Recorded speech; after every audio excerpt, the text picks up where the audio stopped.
for up to 3 garage doors and openers. Schedule online at overheaddoorsstlouis.com. I'm Debbie Monterey, KMOX News.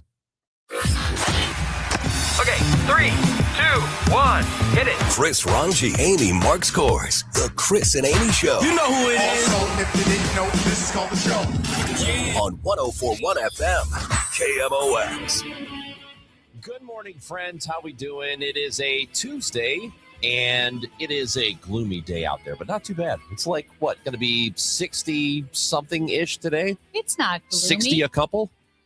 60 and a couple? Gloomy. Yeah, I mean, it's a little like overcast. Maybe the sun will come out. Maybe it'll come out tomorrow. 314-436-7900. Call and text. Leave us voice messages on the Odyssey app. Also, watch us. You can stream us live on Facebook, YouTube, and Twitter. We are at Chris Amy KMOX. Time now for the top of the order. The top 3 stories everyone will be talking about. Jesse Jackson has died at the age of 84. We're going to talk to Urban League CEO Michael McMillan today. He will join the show at 11 o'clock. And remember the Rams money? You know the Rams money. We're still talking about it. Is it gone yet? Well, it was supposed to transform St. Louis. Instead, it might be doing something a little bit more mundane. Is that a good thing? A bad thing? We'll talk about it. Billikens are trying to win their 25th game of the season. They will play Rhode Island tonight. Also, women's hockey. They're going to the gold medal game. Yeah, they are. That's pretty cool. That'll be on Thursday. So we'll be following along, and we'll be following along Billikens basketball. They play tonight. It is a 6 o'clock game tonight. So, as I mentioned, Jesse Jackson, he passed away. We learned of his passing this morning.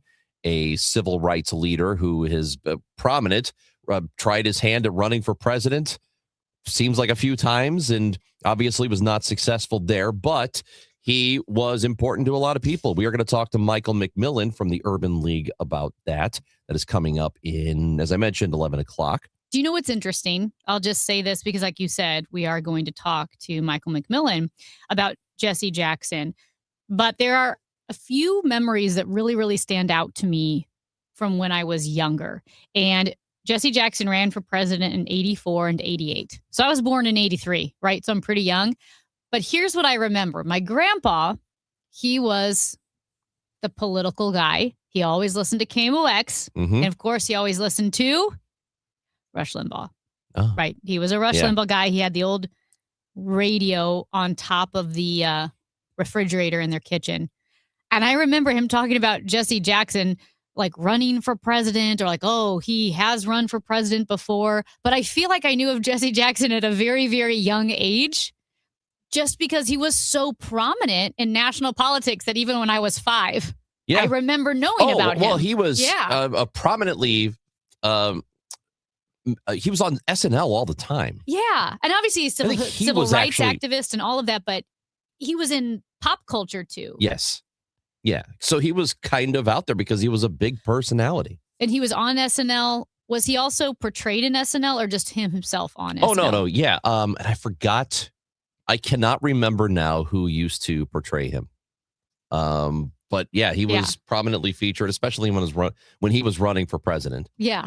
So it's so funny. I'm like, I just remember being in kindergarten and I knew who Jesse Jackson was. Oh, yeah. Yeah, he was a very well-known. Robert Duvall, also, we learned of that yesterday, right? We were in the middle of the Gas House gang yesterday, and we heard about Robert Duvall, who had some ties to St. Louis, went to Principia High School and then Principia College, which is in Elsa, Illinois, not too far from here.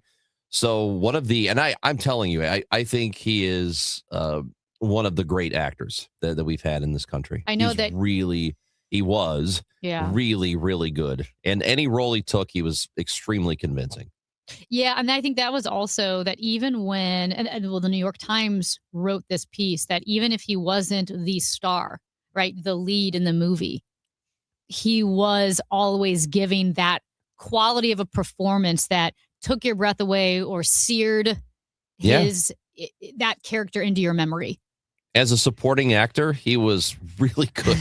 Just great. And got nominated for an Oscar when he was in his 80s. So wouldn't you say that now is the time for you to watch The Godfather finally? We were Ranch. talking about that in the office. And I wonder if it's been so long at this point that it should just be a bit for me. I just keep it going for the rest of my life. Just never see The Godfather. Just so you can say that when you And- finally die, I can put that on your. And when I give your eulogy, because we're giving each other's eulogies. Think about it. Yep. We are. And want me to put that in there? I would like for you to He put that in there. committed Yeah. to the bit. I committed to it.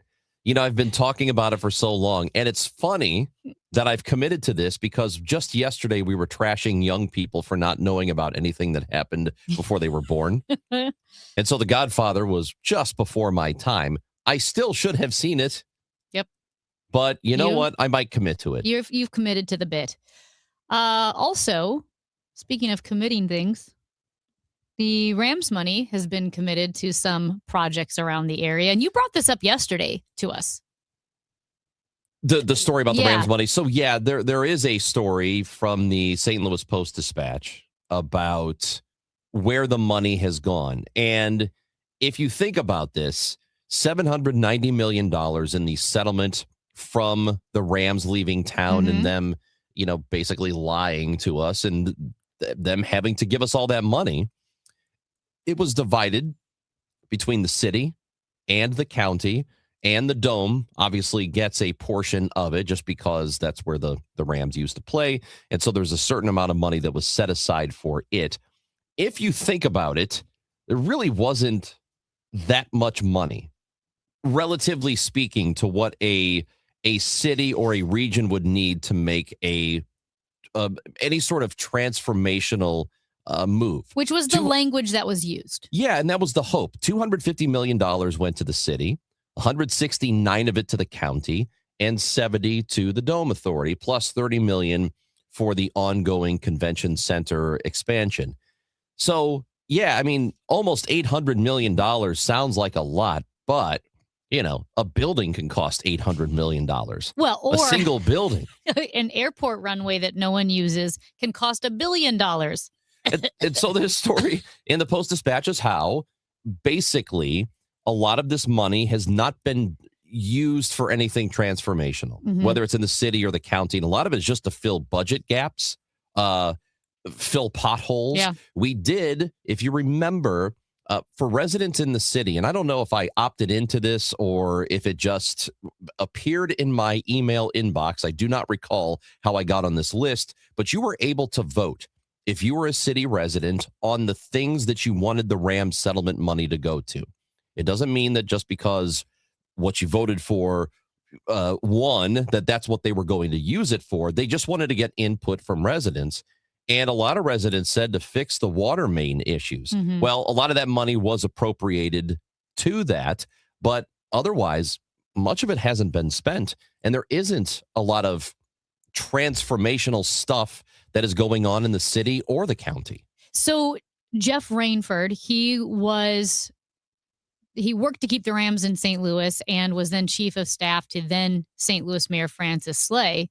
He said, quote, "If I were the NFL, I would be laughing at St. Louis right now because there was lofty language about Mhm. the transformational power of this money." Here's the thing. As you mentioned, in St. Louis County, they've used the money to pave streets. They've used the money to upgrade security, to fill budget holes. And yes, it has moved slowly. They've tried to do, some tornado relief with the money. And I'm actually okay with that in the sense that when you realize that a few $100 million, that's a lot of money, yes. But when it comes to an entire county or a city, it's really not that transformational, especially if you already had huge issues. The money that we need to upgrade or to repair the water infrastructure in the city of St. Louis, that's not enough money to fix the entire water infrastructure, even if you applied all of it to the water infrastructure. And so Aldermanic President Megan Green said, there was always tension. We have needs that have to be fixed right now. I get that, but maybe they shouldn't have used the transformational language in the first place. Maybe they should have been more real, based in reality, saying we need this money because we have huge issues, basic civic needs and obligations that we're unable to fill right now. This money will help us just get the job done. And I get that. But also, when you get a lump sum payment that they got, very rarely does a city or a county get a $250 million influx of cash.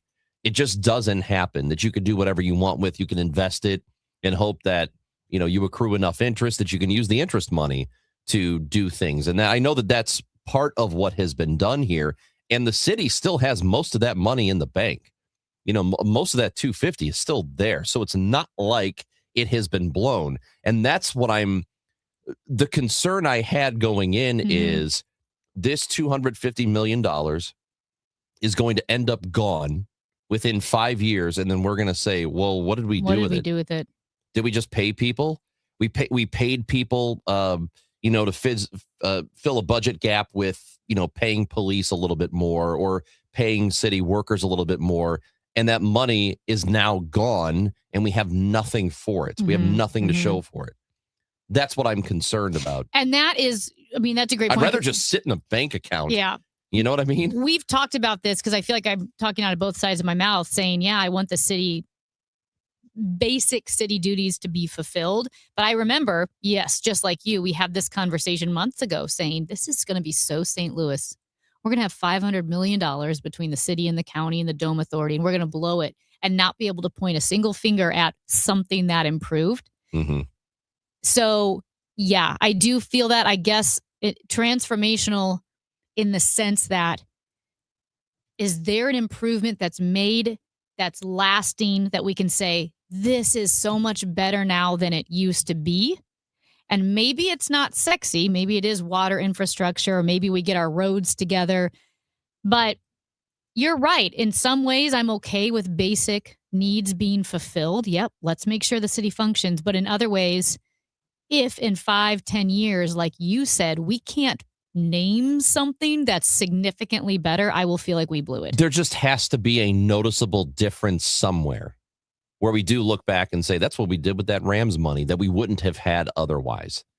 And yeah, I'm still a little concerned about it. We did reach out to Mayor Spencer. We hope that we can have a conversation with her and get her thoughts on it, because obviously, as the city and the region go, there's always disagreement about what should be done within the city limits, within the county, and we have a lot of infighting. It's just, that's our thing, I guess. I guess the St. Louis region just loves infighting. So there never seems to be real consensus on what we should do on big projects. Yeah. So hopefully we can have some kind of consensus, and then 15, 20 years from now, we can look back and be happy with what they did with this cash. That's Amy Markscores. I'm Chris Ranji. We're glad you're with us today on the Chris and Amy Show on KMOX.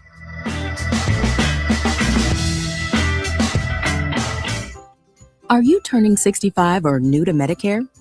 Humana knows not everyone has the same needs when picking a Medicare Advantage plan.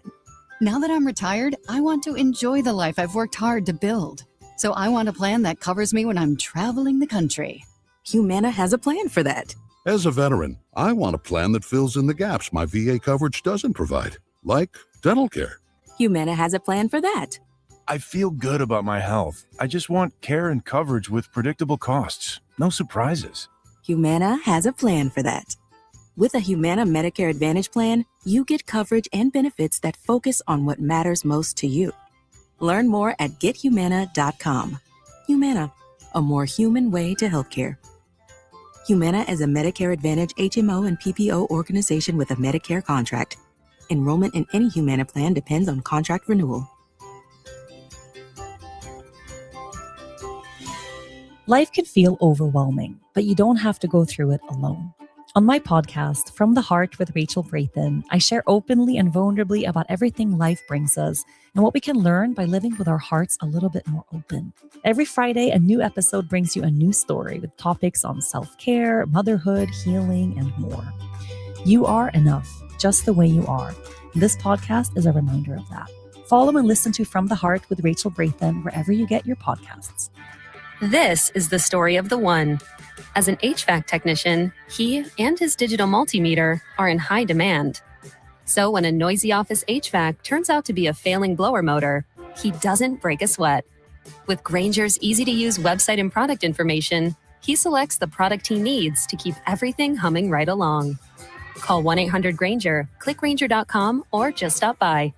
Grainger, for the ones who get it done. Honey, that flu keeping you up? Did you take NyQuil Intense Flu? Nah, I got this. Okay, I don't got this. Yeah, you need NyQuil Intense Flu. Undo your flu with NyQuil Intense Flu. NyQuil Intense Flu provides powerful relief of your flu symptoms so you can sleep. You do got this.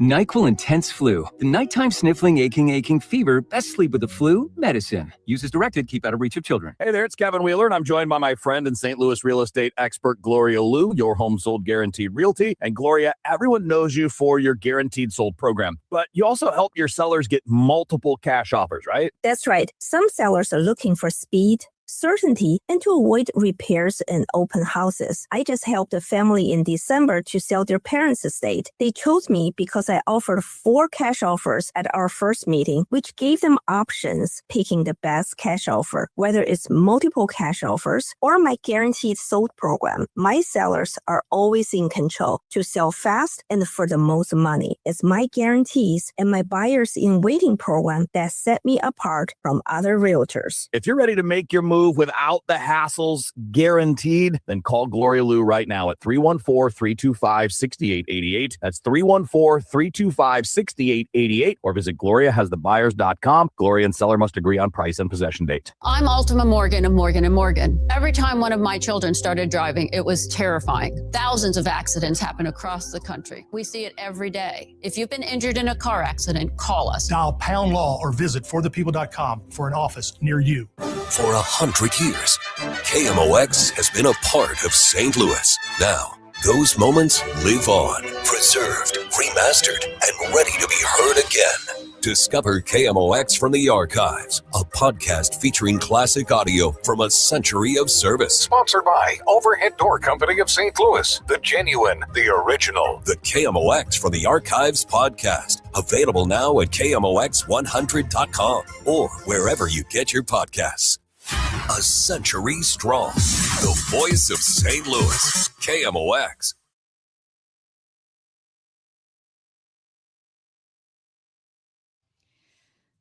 Well, I hate to break it to you, but you are no longer free to move about the country, at least not with as much fun. Ugh. That is because, as we all know, Southwest Airlines changed its policy and has been slowly changing its policies over the past couple of years to conform to traditional legacy airlines like American Airlines and Delta and United. Well, there is a Substack from Brad Todd, a piece that he wrote about a recent experience on Southwest Airlines. And his story went viral. He posted on Twitter about a recent experience on Southwest. It got over 4 million views, 3,200 comments, 27,000 likes, and the Washington Post picked it up for the Sunday paper. Here's what happened. He was on a nearly empty flight from Kansas City last week. He paid extra to sit on the aisle in row 2. On boarding, he found that row 2 was the only row on the plane where someone had inexplicably bought a middle seat. So someone was in his middle seat. With 16 unoccupied seats directly behind him, he decamped to the totally empty row 3, which was right behind him. He said, but not for long. Before I could even get my seatbelt buckled, a flight attendant with the bedside manner of a meter maid informed me I would be moving back to my cramped seat in row 2 or the plane would not leave. He said this was not a weight and balance problem or a freeloader problem. It was a stupid rule problem. And he tweeted a picture of himself forced to sit next to this guy when the plane is empty and he could sit in the row behind him. Why someone would buy a middle seat, I don't know. And just a middle seat. Yeah. Not a middle seat with somebody else. It is portrayed as if it's just a middle seat. Okay. So, and maybe the guy thought if he bought a middle seat and he bought it first, that no one would buy the 2 seats around him and he would have, but I don't know what the timing, maybe the timing was bad, but somehow they both bought these two seats Well, you should next be to each able other. to see. Right. That's what I mean. So I'm not sure who bought their seat first. Okay. But he points out that Southwest's core product was not travel. It was not taking itself seriously. People may remember this, but in the 1970s, flight attendants wore hot pants and go-go boots. That sounds Did you made know up. that? I did not know that. And we talked about that earlier, and I said, what? I don't know what you're talking about. There's no way that's I'm true. guessing that's when you were still smoking on planes, too, in the 70s. Can you imagine? I'm pretty sure I got on a flight when I was a kid. My grandparents took me to Disney World, and I think there was still smoking on the plane. I think there was smoking and non-smoking sections. In the 80s and 90s, they said their safety briefings were corny comedy routines. Oh, Southwest always flew point to that was point. can I tell you, that was my least favorite thing about a Southwest flight is that when I would get on the plane, I would just say, please, let's not have a chatty. I don't need a chatty. I'm a comedian, flight attendant. I don't need the announcements to be funny. Just You're going to miss it. You're going to miss it because Southwest also didn't do the hub and spoke routing. It flew point to point with fewer layovers. Until 2002, boarding passes were reusable plastic cards. When legacy carriers, had change fees for flight change fees and baggage fees, Southwest resisted, and they, quote, rubbed the bigger brands' noses in it. Like that was their thing. We resisted. Southwest also only bought 737s, so every pilot could fly every plane and every company mechanic could fix every plane. It said this helped build a great safety record, earned loyalty from employees, and after 30 million flights plus, never had a Southwest crash, never had an issue. And they said some Southwest pilots switched to Southwest mid-career for less pay because they loved the way Southwest operated. And he goes on to say that Southwest was differentiated by being loose and egalitarian, no first-class cabin, no assigned seating. And that's what made Southwest different, and they have given up on all of it. The co-founder and CEO, believe, has since passed away. I believe so. And how he built the company on a cult of personality. They said he negotiated with mechanics unions over bottles of wild turkey. There you go. And he would That's the hand way it to do out to loyal customers. So I feel sad. Industry experts are blaming Elliott Management, which is an institutional investor, for pushing Southwest to become like every other airline. Yeah. It's making me sad. I really, honestly, I hope to God this backfires on them. I hope they go back. Yeah. I hope do it too. I hope it backfires in a very big way. People stop using them, try other means. Because for a long time, the thing about Southwest was it was easy, it was convenient, it was, like you said, safe. Their safety record has always been very good.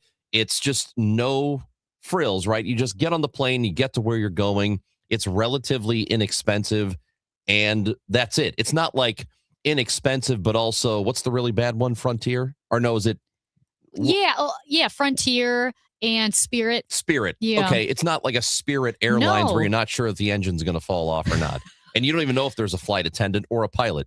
It's not like not like one of those. It's a they just get it done. It's very bare bones, and people like that. You get there early, you pick your seat, you don't have to, sit next to somebody, even though there are empty seats behind you and they force you to sit in your seat anyway. I hope they go back to that. I hope there's enough backlash and that people use other options, because this was the only thing about the airline that was great. No bag fees, no assigned seating, just get there and go. I don't know. It's great for single travelers too. You didn't want to check a bag. Like, it's just so quick. I get if you're a family, maybe American Airlines is easier, but Southwest was so convenient. It was such a wonderful option that was an alternative to traditional airlines. So what? Elliott Investment, they are ruining everything. Is it a venture capitalist company? Probably. Yeah. I'd So have to they check. ruin everything pretty much all the time, like newspapers and such and media companies. Amy Marks Kors, Chris Ranji, we hope that you're having a fantastic Tuesday. And tell us about your recent Southwest experiences if you've had any of them. Jerks. It's Chris and Amy on KMOX. It's time for a $98 furnace tune-up. Hey guys, it's Dave from The Glover Show, trying to explain The Glover Show. So when I was a younger man, I used to go to happy hour almost every night, and I loved it. And I've always thought of my show as being like happy hour. It's always interesting. It's often silly, but not always. You know, there are real things to talk about. I am amongst friends, politics, and personal things. So that's what it is, really. It's happy hour for thousands of us every day between 1 p.m. and 5 p.m. And I hope you'll tune in and join the happy hour. Now, KMOX weather from the Saliga Heating and Cooling Weather Desk. Currently 49 degrees, mostly cloudy, but warm today, a little breezy, a high of 61 tonight, partly to mostly cloudy and windy, a low of just 56. Weather sponsored by Sandberg Phoenix Law Firm. Sandberg Phoenix serves your business in litigation, intellectual property, and products liability. We're more than a law firm. We're committed to your success. Learn more at sandbergphoenix.com. The choice of a lawyer is an important decision and should not be based solely on advertising. St. Louis has a voice. KMOX, the voice of St. Louis. That voice has shared our stories from headline to history. And a home run to left. The first major league home run for Albert Pujols. Among those voices, Dan Deerdorf. Good football town with a lot of good football fans, and they deserve better than to have both of our teams lead. Working at KMOX is an honor and a responsibility to represent this community. It's one we take seriously.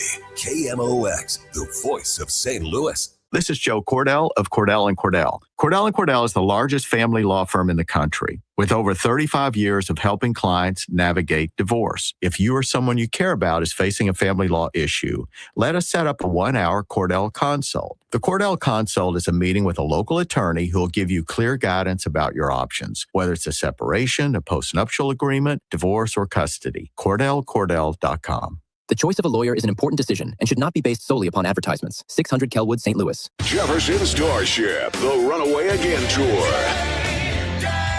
Saturday, September 26th, the Family Arena. Also featuring Atlanta Rhythm Section. Firefall. And Orleans. Reserve seats on sale now at the Carroll House Furniture box office at the Family Arena or Ticketmaster. Jefferson Starship, featuring Atlanta Rhythm Section, Firefall, and Orleans. Sawyer Brown. Some girls don't like boys like me. Oh, but some girls do. And Lone Star. Every little thing that you do. Baby, I'm a Live Saturday, March 14th, the Family Arena. Get tickets now at the Carroll House Furniture box office located at the Family Arena or Ticketmaster. Don't miss Sawyer Brown and Lone Star together live. I'm Bob Burke, founder and chairman of Burke America Parts Group, a family of brands that includes RepairClinic.com, an appliance and HVAC parts solution company that's grown into an international brand. Before AmericanEagle.com, we partially launched a new technology platform developed by another firm.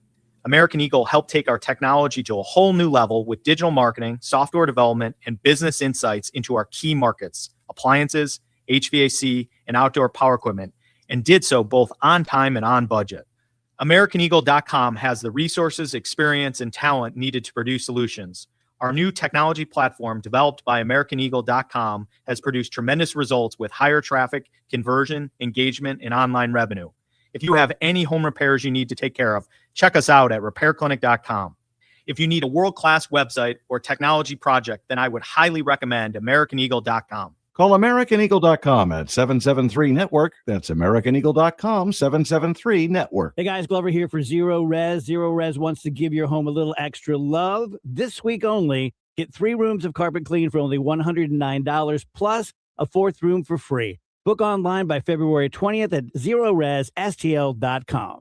This is the Gas House Gang from KMOX. Bernie Nicholas and the Gas House Gang, today at noon on America's Sports Voice, KMOX. Kazakhstan, who captures the gold medal here in the men's event. This one performance will never diminish what Ilya Malinin has done for our sport. That was NBC coverage of the Olympics and the men's figure skating competition. And of course, it's been all over the news around the world that Ilya Malinin collapsed, really. His performance, he was not able to come through on the program. I think it was the long program, the final night of competition. And he's just 21 years old.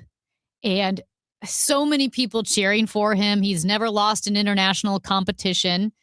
And he had the most difficult and challenging routine, or program, I should say, in the entire competition.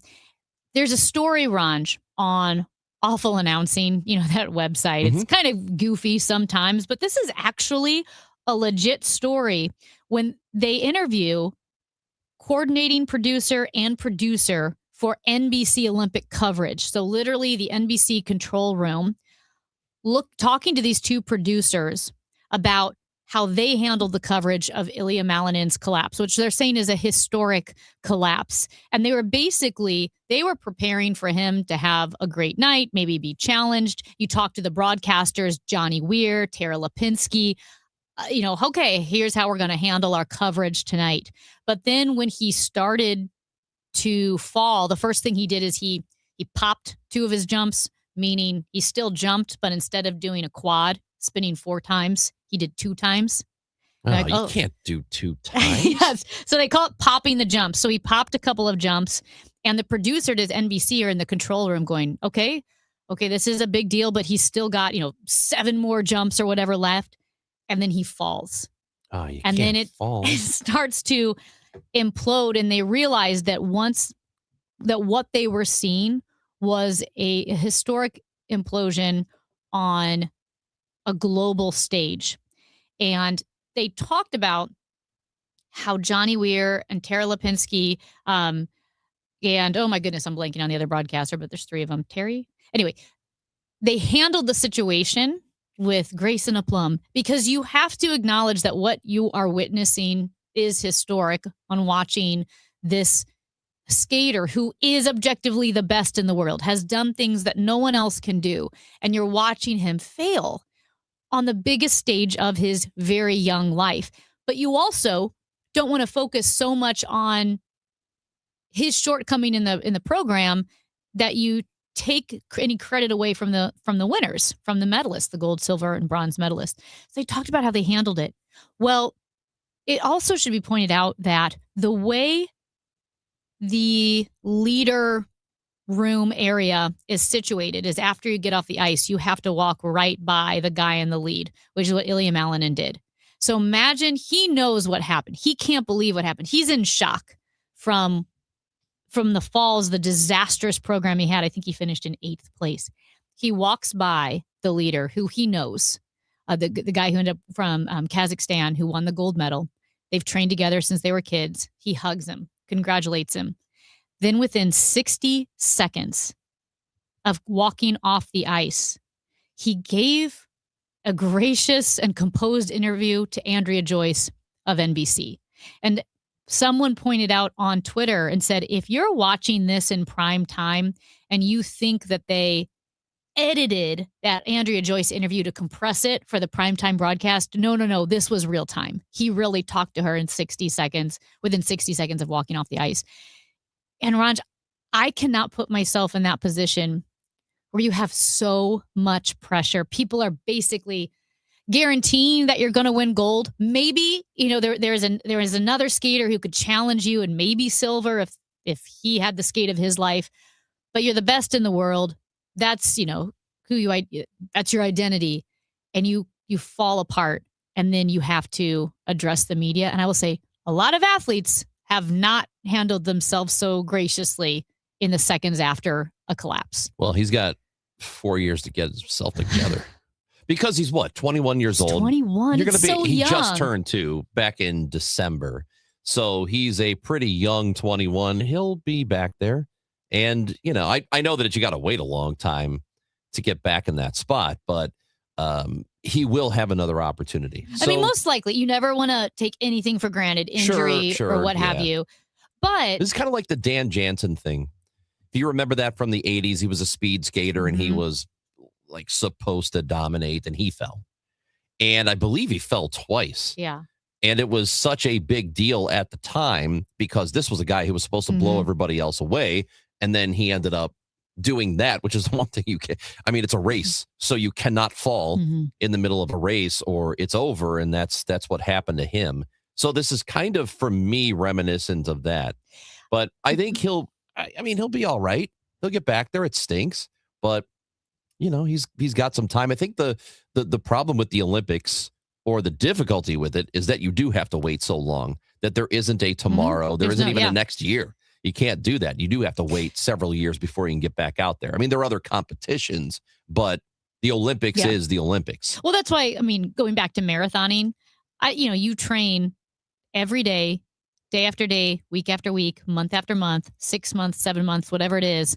And if you blow up in your marathon, you can't fix it the next day. You can't go back the next week. You have to wait. You have to start all over and let your body heal and then build back up. And that's just 1 year for a marathon versus 4 years. But I think what I don't want to lose in this is that, yes, he's young. So when you are 21, I do think you have, whether it's naivety or invincibility, that I will be back there. You think I'm going to come back.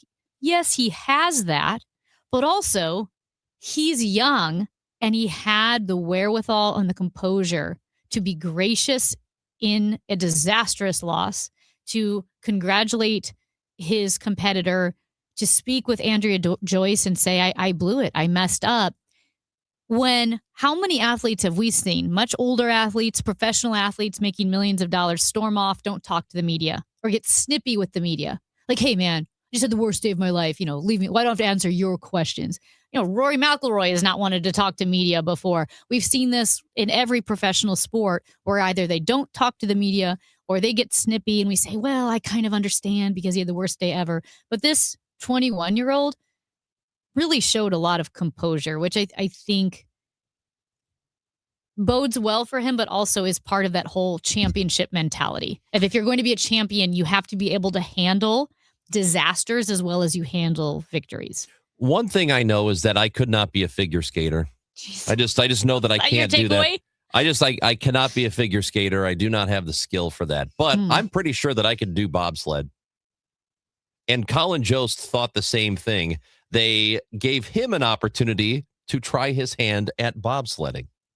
I went down the bobsled. I went from start point 1 at the top with a very gifted driver, thankfully, Brian Burkhorn. And I was not prepared for the level of terror of this bobsled. I swear to God, I thought I was going to die. I thought my back was going to snap in half. I thought my bones were going to fly off my body and be littered all up and down the bobsled track. It was by far the scariest experience I've ever had in my life. Oh my God! I feel like I do really well inside the bobsled if it's like the 4-man. If I was, number 2 or 3. Yeah, probably you just, 3. You just sit in there and you duck your head down. That's all you have to do. Yeah, 3 feels less important than the other ones. Could you keep up with the sprint, and are you coordinated enough to sprint at that speed and jump in and still be number 3? Probably the jumping in part would be difficult. I have a long inseam. You know what? So I was thinking about the Winter Olympics. Of all the events. Okay, these are the best in the world at these events, obviously. That's why it's called the Olympics. And if you got thrown into any of the events, is there one that you think you might be able to, or the one that you would embarrass yourself the least? You know what I'm thinking?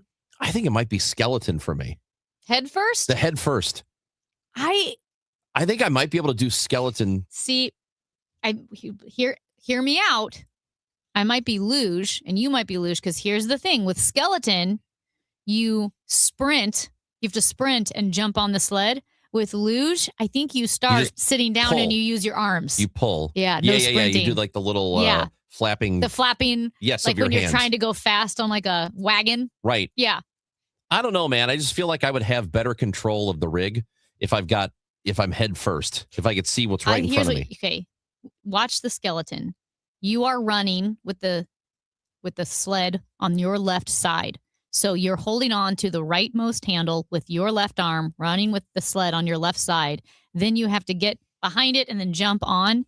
You're going to miss the sled. You're going to jump right over the sled. I don't think so. Your sled's going to go down and you're going to go down. 2 different events. Those helmets are awesome. Yeah. I would be so... Your head is like 2 inches above the ice. It's pretty cool, isn't it? I think I'm doing luge. You're going to do luge? I like the sitting start. All arm strength. No, the coordination. I don't have to jump on the sled. I want to be on the sled already. Now, Seinfeld talked about the involuntary luge. He said the luge is the only Olympic sport where you could put someone in it who does not want to do the luge and you'd get the same outcome. You go, wow, wow, world record. Didn't even want to do it. The only problem, the thing that I am concerned about is that there are in the skeleton. Yeah. In the skeleton event. Yeah. They account for almost 15% of, concussions account for 15% of the injuries that you get. So there is a good opportunity for me to get a concussion from being a skeleton. Is it performer? Athlete? Whatever. What is it? Performer. I think it's an athlete. It's an athlete? A bobsledder. I would love to try it just once. Okay, but would you do the monobob? That's new. The monobob? The monobob. The bobsled, just one person? That's exactly right. So it's a little sled? Yes. It's a little tiny sled? It's a little baby sled. Oh, that's cute. It's the monobob. I would try that. You have to steer. If you crash, you could just duck your head down. So I think you're less likely to get a brain injury that way. Remember in Cool Runnings when their heads are scraping against the ice? I do not. Great movie, though. How do you not remember that? That's the end, Ranj. It's the end. Spoiler alert. Oh, they make it to the Olympics. John Candy is their coach. Right. They're in Calgary. It's 30 degrees below zero. Yeah. They have a bad bobsled and the screw pops out. Yeah. And they go, and then they tip over and they go down the whole slide with their heads hitting the ice. That's really sad. I cried. I watched it a couple of years ago and I cried. You would. I did like that movie, though. Would you like to kiss my lucky egg? Remember that guy? You think somebody will, if MoDOT won't let me ride in the truck, do you think somebody in the Olympics will let me ride in the skeleton? Okay. That's how the 2-man luge was invented. You basically want a 2-man luge with MoDOT. You want to sit on their lap and drive the plow. This texter says that bobsled must give you a slight concussion just going down. And there's probably so much rattling in your brain. I watched the video with Colin Jost. It's awful. It looks awful. It really does. I want no part of it, I think. It's Chris and Amy on KMOX. When we come back, did you see this? Dave Simons joins us at 10.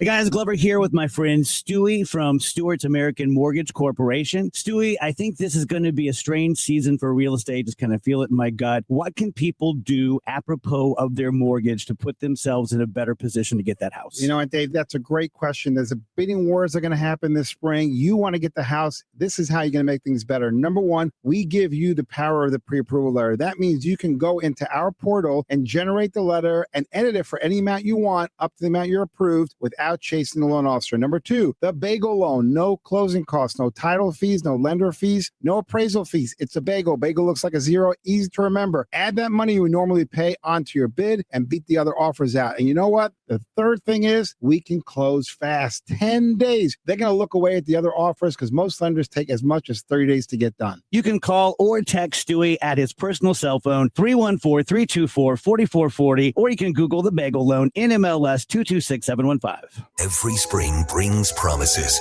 and every spring delivers surprises.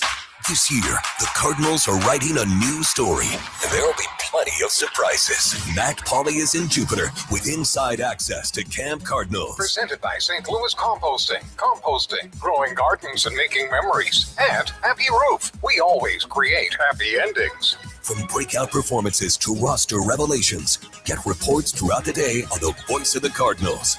KMOX. Shopping with your parents can be embarrassing. Why would they sell jeans with holes in them? I'm going to speak to the manager. Mom! That hoodie is giving. You should get it. YOLO. Thanks to the Chase mobile app, your kid can shop independently while you keep an eye on their spending. So you can go from... We can be twinsies. To... How was shopping? Saw you stayed on budget.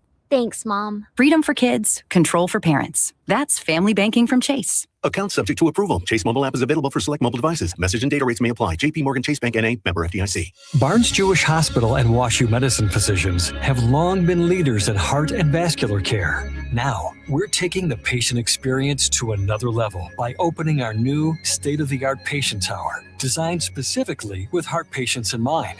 By combining the latest technology with thoughtful design and private rooms, heart patients can experience faster healing, reduce stress, and improved outcomes. Learn more at barnesjewish.org/heart. The prices alone are worth the trip at the 2026 Home Expo. One lucky attendee will win a red light therapy sauna from Aloha Pools and Spa, and many other prizes given away hourly. Hosted by the Home Builders and Remodelers Association, the expo features 175 plus booths, free admission, and free parking. Thanks to sponsors like Aloha Pools, Lacey Lumber, McCullough's Flooring, and Turf Shed. February 27th through March 1st at the Belle Claire Fairgrounds. Details at hbrmea.org. I got you something extra special for Valentine's Day. Yeah? How does a blow and go sound? I like it. Great. Air Comfort Service will be here on Monday. Wait, what? Our attic insulation is in bad shape. Air Comfort Service heating and cooling and insulation can top off our insulation with blow and go and make our home more energy efficient. We can save up to 30% on our energy bills. I love it when you talk savings to me. Schedule your blow and go attic installation from Air Comfort Service. Visit aircomfortservice.com/blow today. Well, good morning, kiddo. I love that you're home from college. I've missed you. Still taking your Nature Made vitamins? Every day. A multivitamin and a probiotic. You better be taking yours. Still looking out for me, Mom. I'll never stop. Made to care for you every day. Nature Made, the #1 pharmacist recommended vitamin and supplement brand. Find us in the vitamin aisle, based on a survey of pharmacists who recommend branded vitamins and supplements. I was ordering food from our usual place for the big meeting. My VP said, "Please, God, no." For workplaces suffering with corporate catering deficiency, every day's a struggle. The food was always meh and over budget. Before Easy Cater, I thought that was normal. Easy Cater is designed to treat CCD with a huge variety of restaurants, help meet dietary needs, and stay on budget. Use daily. One platform lets you save time and thrive. Ask your web browser about Easy Cater or start an order at easycater.com. The Chris and Amy Show on 104.1 FM, KMOX. Now, did you see this? With Chris and Amy. Well, Ranj, the Epstein files, I know we're frustrated with all the super redactions and no consequences for anybody, but they are starting to topple. The Epstein files are toppling business bigwigs. So there have been some VIPs who have been chummy with Jeffrey Epstein way past the time when people knew what he was up to. So a few VIPs, top business people who are no longer in their positions due to the Epstein files. Hyatt Hotels executive chairman Tom Pritzker announced yesterday that he is retiring from the board, citing the Epstein files. Pritzker said he exercised terrible judgment after emails showed that he planned meetings with Epstein in the years after Epstein was convicted of soliciting sex work from a minor in 2008. Yeah, Goldman Sachs accepted the resignation of its top lawyer, Catherine Rumler, who also corresponded with Epstein extensively in the 2010s, accepting luxury gifts and addressing him as Uncle Jeffrey. Hollywood talent agent and 2028 Los Angeles Olympic chair Casey Wasserman is selling his agency after several celebrities like Chappell Roan left his agency. She left. I did hear because that. he exchanged flirty emails with Ghislaine Maxwell. And Brad Karp, the chairman of the white shoe law firm Paul Weiss, vacated the role after his emails with Epstein suggested the two were much closer than previously known. So some of these people are stepping down. Well, I'm sure that a lot of people were a lot closer to Jeffrey Epstein than we know. I'm sure of that. Yeah, and they did it after 2008. Yeah. They knew he was trafficking minors. Yeah. Yeah. Including people who might be in office now. Multiple different places in the government. But yeah, I'm sure of that. Hey, Amy, I know you're going to love this one. Did you see that in Midtown, Hidden Gem, the bar that's right there in Midtown, pretty close to Fountain on Locust? I don't think I've been there. Well, it's a fun bar. And now, through my birthday, March 14th, it is a Taylor Swift pop-up. Oh, really? Yeah. What's it called? I don't know if they have a name for it. Oh, it's called Bejeweled. Is that a Taylor Swift reference? Is that a song? We're looking around. We don't have any Swifties. I don't know. Maybe it has something to do with the life of a showgirl. Oh, that's a good guess because showgirls wear glitter. That's right. That's so right. Yes, through the middle of March, you can go to Hidden Gem and you can take part in the Taylor Swift pop-up. So are you going? I don't see why not. If I could find a friend to go with me. I bet you can find someone. You want to go? I bet there is another friend. I'll find somebody who's into it. Yeah, maybe Marjorie Taylor Greig would go. He doesn't live here, but I'll ask him anyway. Hour 2 of the show is coming up next. As we always like to during the 10 o'clock hour on Tuesdays, we like to help you get your finances right. We've got Dave Simons, partner and managing director of One Private Wealth, who joins us next on KMOX. Seems like this weather is going to continue. The cold weather is going to continue here in St. Louis and Illinois for the foreseeable future to finish out the winter. Now, if you have been unlucky or you don't want to wait till you're unlucky and you need your furnace fixed or even replaced, call me. We can get your furnace next day. Sometimes we, depending on the manufacturer, it's not us, but just depending on the manufacturer, if they have the parts available and here in St. Louis or Illinois, we can get you that day. But either way, if you're having problems with the furnace or you want to prevent problems with the furnace, call me, Bart Inman. One easy number, the easiest number in Missouri and Illinois, just one number. That number is 314-293-2600. Again, 314-293-2600, or on the internet, it's Bart Inman. That is Bart with a B, Inman with an I.com.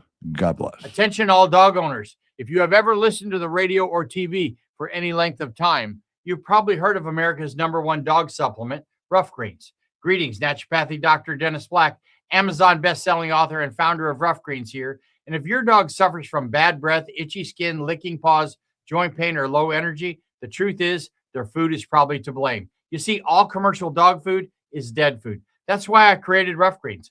One daily scoop gives your pup the live vitamins, omega oils, probiotics, and enzymes that will bring their food back to life. Don't believe me? Let your dog try it before you buy it. I'll send you a free Jumpstart trial bag. Risk-free, you just cover the shipping. Go to roughgreens.com. That's RUFFgreens.com. Use discount code NEWS. Don't wait. Give your dog the gift of vibrant health. Order now. It'll be at your house in a few days. Go to roughgreens.com. That's RUFFgreens.com. Discount code NEWS for your free Jumpstart trial bag today. Rough Green. We make any dog food better. Celebrating 100 years of informing and entertaining. KMOX AM St. Louis. KMOX FM Hazelwood. The voice of St. Louis. My brother-in-law died suddenly, and now my sister and her kids have to sell their home. That's why I told my husband we could not put off getting life insurance any longer. An agent offered us a 10-year, $500,000 policy for nearly $40 a month. Then we called SelectQuote. SelectQuote found us identical coverage for only $18 a month, a savings of nearly $300 a year. Whether you need a $100,000 policy or a $10 million policy, SelectQuote could save you more than 50% on term life insurance. In a hurry? Don't worry.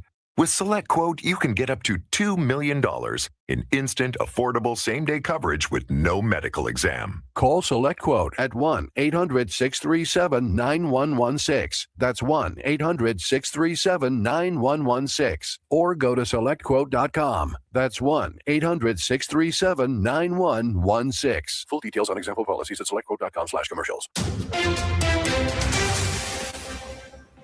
It is 10 o'clock and we've got cloudy skies, 52 degrees in downtown St. Louis. I'm Debbie Monterey. Former Missouri Congressman Lacey Clay remembering fondly the time spent with Reverend Jesse Jackson, who died early this morning at the age of 84. Clay says he first got to know Jackson through his father, Congressman Bill Clay, then served as his campaign chair in Missouri when Jackson ran for president in 1988. He could talk to rural America as well as urban America. He could talk to working America as well as those who were in the unemployment line. And he could always find something in common. Clay says Jackson was a frequent visitor to St. Louis since his home was in Chicago. St. Louis celebrated on Saturday, but cities around the world are celebrating Mardi Gras or Fat Tuesday today. Festivities are in full swing in New Orleans. Here's CBS's Katie Weiss. It's electric out here in New Orleans. I'm right along South Claiborne Street, where most of the parades for Fat Tuesday will be starting out their routes. Some of the bands are already warming up. They're getting ready to march in an over 8-mile-long parade route this morning. The festival signals the end of the carnival season before the Christian Lent ahead of Easter. Tomorrow is Ash Wednesday. They've restocked the condoms at the Olympic villages in Italy. The Italian outlet La Stampa, the first to report shortages less than a week after the Winter Games began. The IOC blaming a higher than anticipated demand. A spokesperson told reporters Saturday it was a sign that Valentine's Day was in full swing. We got some much needed rain over the weekend. Mark Fuchs of the National Weather Service in St. Louis tells MissouriNet all of Missouri is abnormally dry or in some level of drought. We're going to be very, very happy for those folks because especially down south where the drought categories are a little worse. The National Weather Service issuing its first spring flood outlook of the year. Flooding unlikely as of now due to dry conditions and limited snowpack in the river watersheds. From the KMOX business desk, a new Missouri bill could soon end the production of Kansas City Chiefs license plates statewide. That measure comes from Bowling Green Republican and House Speaker Pro Tem Chad Perkins. License plates belong to the state of Missouri. But if you're going to leave and go to Kansas, then why are we giving out license plates for a business that's based in Kansas? The bill would honor the ones already on the road, but stop future Kansas City Chiefs plate production. If you're heading to Energizer Park Saturday for City SC's season opener, you'll see a few new eating options. 4 St. Louis area restaurants are setting up shop: Taco Buddha, Biscuit Town, Goshen Coffee Roasters, and Motortown Pizza.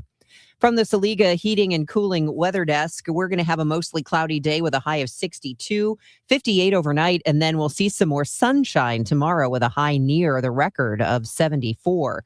Currently, it is 52 and cloudy in downtown St. Louis. The weather is sponsored by the U.S. Air Force Band of Mid-America Free Concerts. I'm Debbie Monterey. Don't miss the U.S. Air Force's Shades of Blue Jazz Ensemble, February 25th through March 4th. Enjoy big band swing, patriotic favorites, and more. Get free tickets and locations at afbandtix.org. That's afbandtix.org. Chris Ronchi, Amy Marks Kors. The Chris and Amy Show on 104.1 FM, KMOX.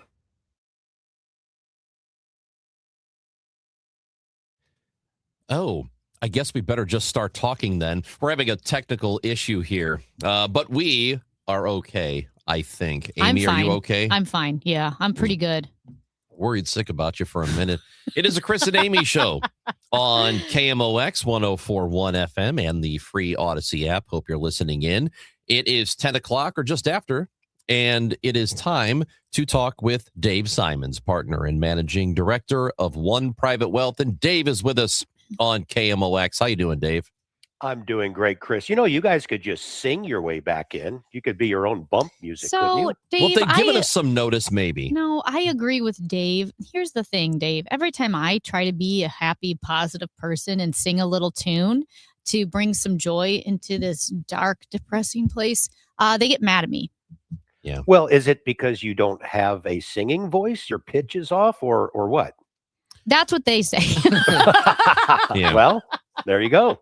And it's way too much. It is just way too much. Too over the top. Yeah, they're not morning people. I've been up all day, so at any rate. But Dave, the Dow's over 50,000, which well, at this very second, it's not. At this very second, but it was over 50,000. Let me ask you Okay, you can tell me which one you want to address first.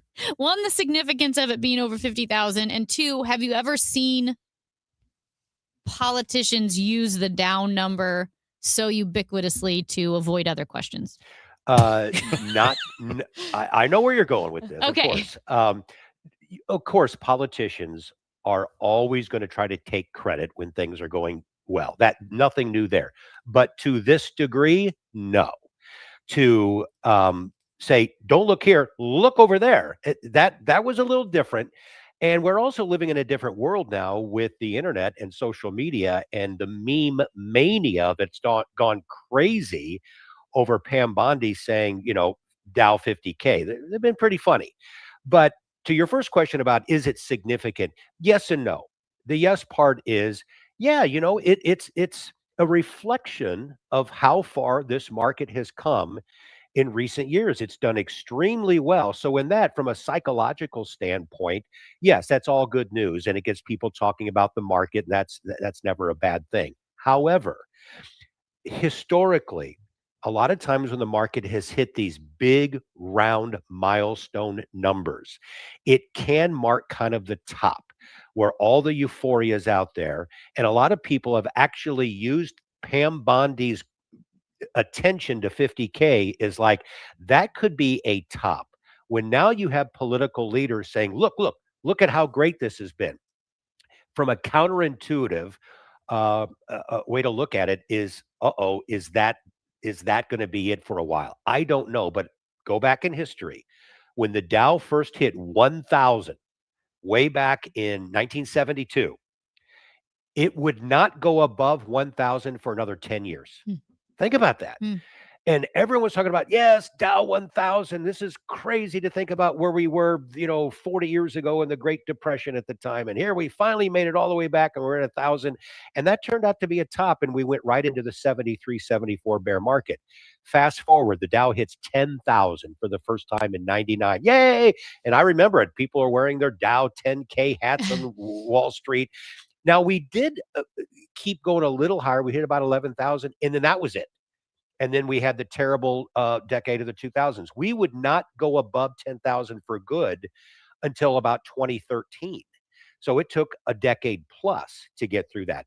I'm not saying that's going to happen now that we've hit 50K, but have you noticed we've kind of hit our head there? We've come back down a little bit.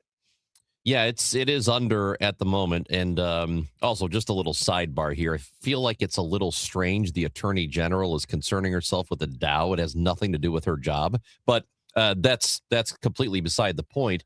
When the Dow is doing well, and it has been just, there have been ups and downs, but the trend line has been going up for several years, going back to the Obama presidency. So it's not like this is a new thing that this president here has started. But what is the mistake in pointing to the Dow and saying, well, the Dow's doing great, therefore the economy is great? Because that's not true for everybody. It's true for like maybe half the country. And it's not true always when you just look at the history of the economy and the stock market. I have long said the economy is not the market. For example, you don't even have to have been alive or been an adult during Jimmy Carter's presidency to know what everyone talks about is how bad the economy was, right? It was terrible. We had runaway inflation and it was just a bad time to live in America and long gas lines. And all of that is very true.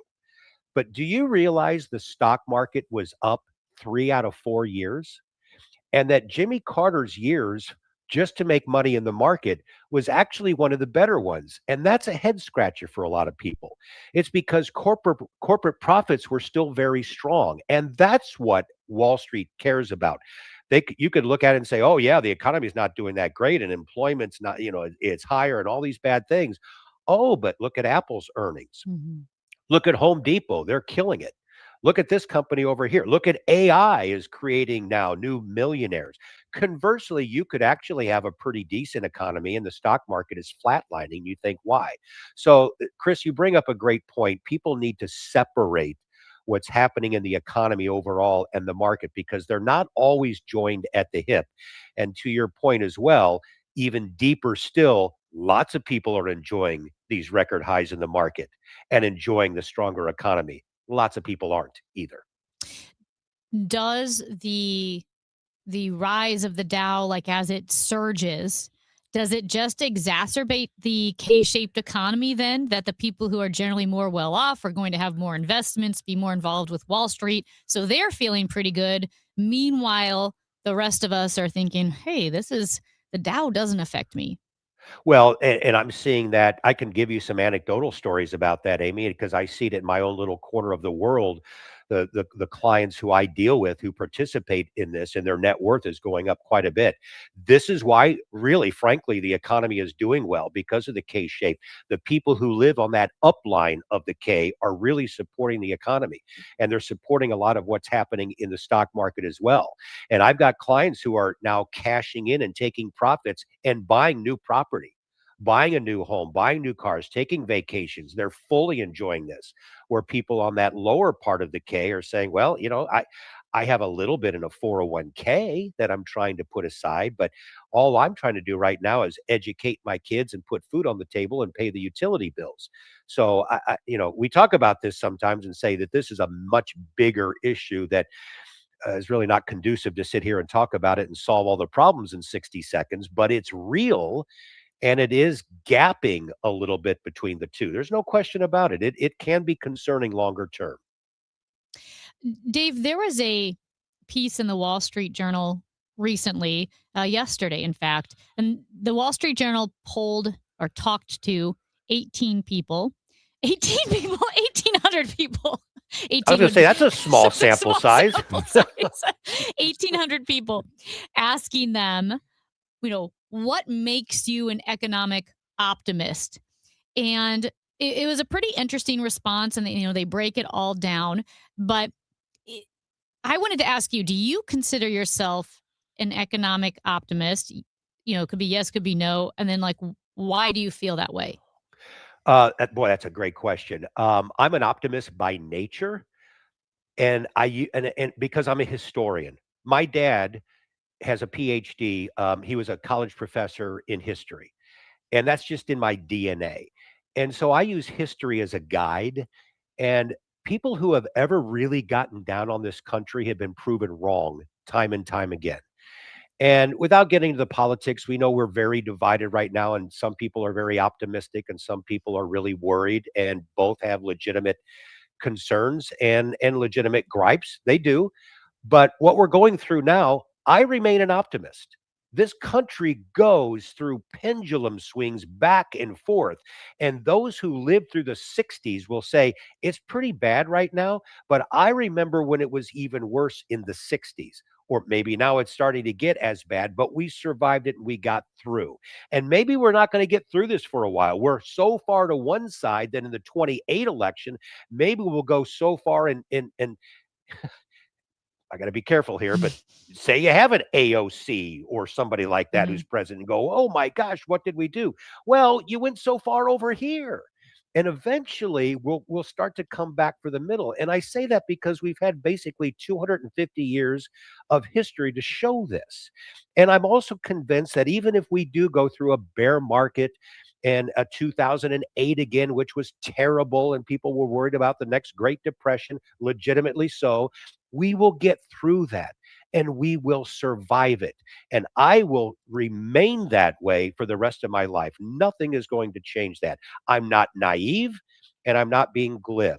I base this just basically on American values and who we are and what's in our DNA. And I base that on history. I'm not going to change on that. Dave, what do you suppose is happening with artificial intelligence right now? Well, how it affects what I do for a living is profound. And especially now, because what we're seeing is a lot of concern of various industries and businesses that will be negatively impacted by the impact of AI. It's been really interesting, Chris. We've seen kind of this rolling correction in the underbelly of the stock market in just the last couple of months. First, it's software stocks. Oh, you mean that I'm going to be able to even code my own software. Little old Dave Simons sitting here using AI. Well, apparently someday we might be able to do that. Well, then we don't need these big software stocks. They've been hammered in recent months because of that fear. My opinion, it's overdone. We're still going to need software companies. And then they go over here and they just hammered some retail stocks lately because AI is going to take advantage. Look at my industry, financial services. And we've seen some financial service company stocks get hit recently. Well, do you really need all these hundreds of thousands of financial advisors out there? You can just plug into AI everything about you and the kind of money you have, and it will tell you how to invest. And I don't need to pay all this extra money. It's real, but this gets back to my optimism. We have gone through profound technological changes in this country, profound, that has upended the economy, upended jobs. And all this economy done has been resilient. It changes, it reflects what's going on. Some people are hurt, but new industries grow up over here.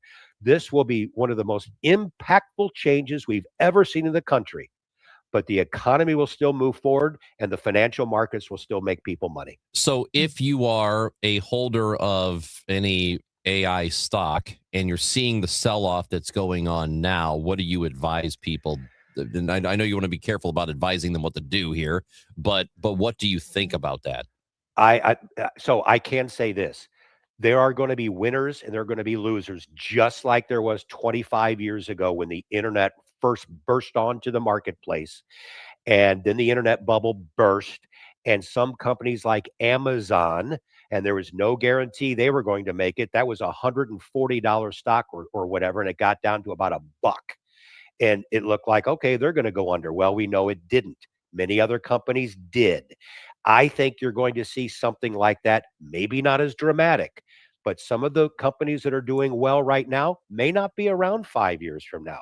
I think it's my advice on that, Chris, would be to individual investors who want to be there. I think there's nothing wrong with that. But if you like to pick individual stocks, man, you better be selective and not take big bets. I think most people are probably better off getting some kind of an ETF or fund or something that invests in a basket of them. People are not, you just don't know who the winners or losers are. So you want to diversify that out in a basket of a bunch of those stocks. Dave Simons, we love talking to you every Tuesday. Thank you for being with us again today. Appreciate it, guys. And Amy, work on that singing voice. I want to hear it next week. I'm going to do my best. Look up Susan Boyle. Yeah, do it at home. I've been compared. I've been compared to Susan Boyle. Dave is the partner and managing director at One Private Wealth. We talk to him every single Tuesday on the Chris and Amy Show. Corey Miller is covering the Olympics for KSDK. He's going to be with us at 10:30 on 104.1 FM KMOX. New tax resolution firms are popping up every day with high-paid celebrity endorsers, advertising ridiculous claims in their TV ads. That's why they have the tiny, unreadable disclaimers at the bottom of the screen. Hi, this is Lance Drury with the Lance Drury Law Firm. Our ads never have those ridiculous, fast-talking, tiny disclaimers at the end because, simply put, there are no guarantees when it comes to the IRS and wiping out tax bills. And we don't make promises we can't keep. Of course, there are ways the Lance Drury Law Firm can help resolve your tax debt, but no company can guarantee it will eliminate it. This is why their clients call the Lance Drury Law Firm when those promises don't pan out. If you have tax problems, you have legal problems, call me, Lance Drury in St. Louis at 314-260-6120 or visit Lance, DRURY law.com to schedule your free consultation with your local tax resolution law firm. The choice of a lawyer is an important decision and should not be based solely upon advertisements. 100 years. That's how long Overhead Door Company of St. Louis has been repairing and replacing garage doors. A century of trust in St. Louis. Always look for the iconic red ribbon of Overhead Door Company of St. Louis for same-day repair service and no extra charge for evening or Saturday service. Trust your friends at Overhead Door Company of St. Louis. Schedule online at overheaddoorsstlouis.com. That's overheaddoorsstlouis.com. St. Louis has a voice. KMOX, the voice of St. Louis. That voice has shared our stories from headline to history. In afternoon programming for American radio. The program is called At Your Service. Among those voices, Mike Kelly. Kaufman at the 11. Kaufman hurdles man at the 5, fighting for the end zone. Touchdown, Missouri! Working at KMOX is an honor and a responsibility to represent this community. It's one we take seriously. KMOX, the voice of St. Louis. I'm Bob Burke, founder and chairman of Burke America Parts Group, a family of brands that includes RepairClinic.com, an appliance and HVAC parts solution company that's grown into an international brand. Before AmericanEagle.com, we partially launched a new technology platform developed by another firm. American Eagle helped take our technology to a whole new level with digital marketing, software development, and business insights into our key markets, appliances, HVAC, and outdoor power equipment, and did so both on time and on budget. AmericanEagle.com has the resources, experience, and talent needed to produce solutions. Our new technology platform, developed by AmericanEagle.com, has produced tremendous results with higher traffic, conversion, engagement, and online revenue. If you have any home repairs you need to take care of, check us out at RepairClinic.com. If you need a world-class website or technology project, then I would highly recommend AmericanEagle.com. Call AmericanEagle.com at 773-NETWORK. That's AmericanEagle.com, 773-NETWORK. If you owe back taxes, listen carefully to rule number 1. Never go up against the IRS alone. They're cracking down, freezing bank accounts, garnishing paychecks, canceling passports. Even your home or business could be at risk. But here's what they don't tell you. The IRS has powerful tax relief programs that could save you thousands if you qualify. That's why smart people call Optima Tax Relief, America's #1 tax resolution firm. Nobody knows these programs like the experts at Optima. Their team of tax attorneys and licensed professionals have resolved over $2 billion in tax debt for people just like you. The IRS is not stopping, so don't wait, and don't take them on alone. For tax help you need, for tax help you can trust, call Optima today for a free consultation. Call 800-348-0269. 800-348-0269. 800-348-0269. Optima Tax Relief. Some restrictions apply. For complete details, please visit OptimaTaxRelief.com. I'm John Morgan of Morgan & Morgan. If you've been injured in a car accident, call America's largest injury law firm. For over 35 years, my mission has been to deliver more for our clients, to deliver more for you. Injured? Visit forthepeople.com for an office near you. 100 years of service and still at your service. KMOX. I read from Sam I Am. According to the Latter-day Saint Seuss. You do not like green eggs and ham? I do not like them.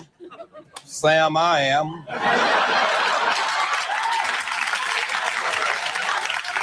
I could not, would not on a boat.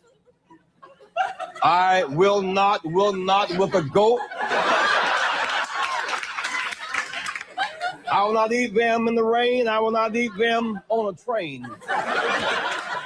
Not in the dark, not on a tree, not in a car. You let me be. I do not like them in a box. I do not like them with a fox. I will not eat them in a house. I do not like them with a mouse. I do not like them here or there. I do not like them anywhere. This is okay. So that's Reverend Jesse Jackson on Saturday Night Live reading Green Eggs and Ham, which I remember that. And we had a texter when we were talking about Jackson earlier in the show who said you've got to find Green Eggs and Ham because it is hysterical. And yes, it is. It's the delivery, obviously. But doesn't it feel it's motivating and profound? Okay, you know how you say people either have it or they don't? He had it. Like an aura. The ability to speak in a way that engages people. I'm not going to lie. I was hanging on every word. Well, it's I know. I was hanging on every word. Even if you weren't a fan of his, I mean, you can understand where it comes from, how a person like that can be captivating. Yeah. And he was certainly that. We're going to talk to Michael McMillan, who is the president and CEO of Urban League of Metropolitan St. Louis, and he'll be joining us at 11 o'clock to talk about Reverend Jackson, who passed away today. But I love the Green Eggs and Ham, and I'm glad the texter reminded me of it because I knew he had made, Mm-hmm. I think, at least a few appearances on SNL back in the day. And Daryl Hammond, which was always kind of weird, he did a Jesse Jackson. Eddie Murphy did a Jesse Jackson impersonation too. So he was prominently featured on the show for many, many years, and then he was on himself. Yeah, and like I said, when he was running for president, I was 1 year old and 5 years old, respectively. But he was just such a big presence, whether it be from his beginnings with Martin Luther King Jr. and his civil rights activism to, becoming more political and running for president. That, it was just he was a big personality in the American zeitgeist of the time.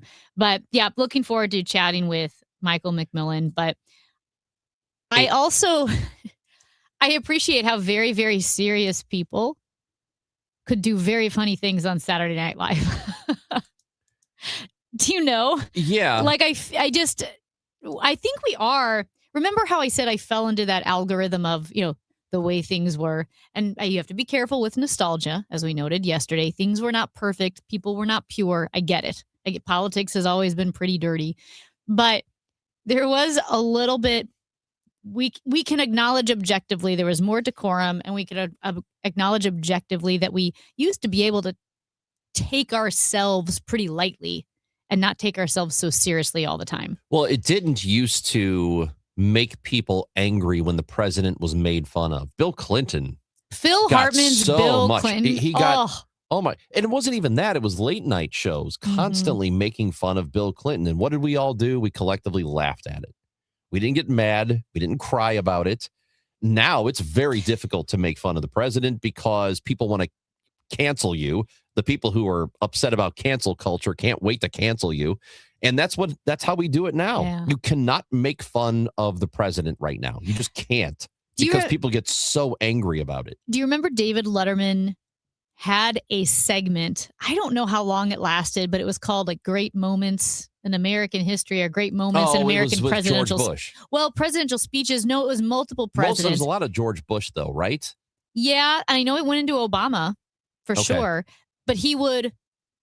Well, with this one, he would piece. I know what you're saying. George Bush, you could just use his actual speeches.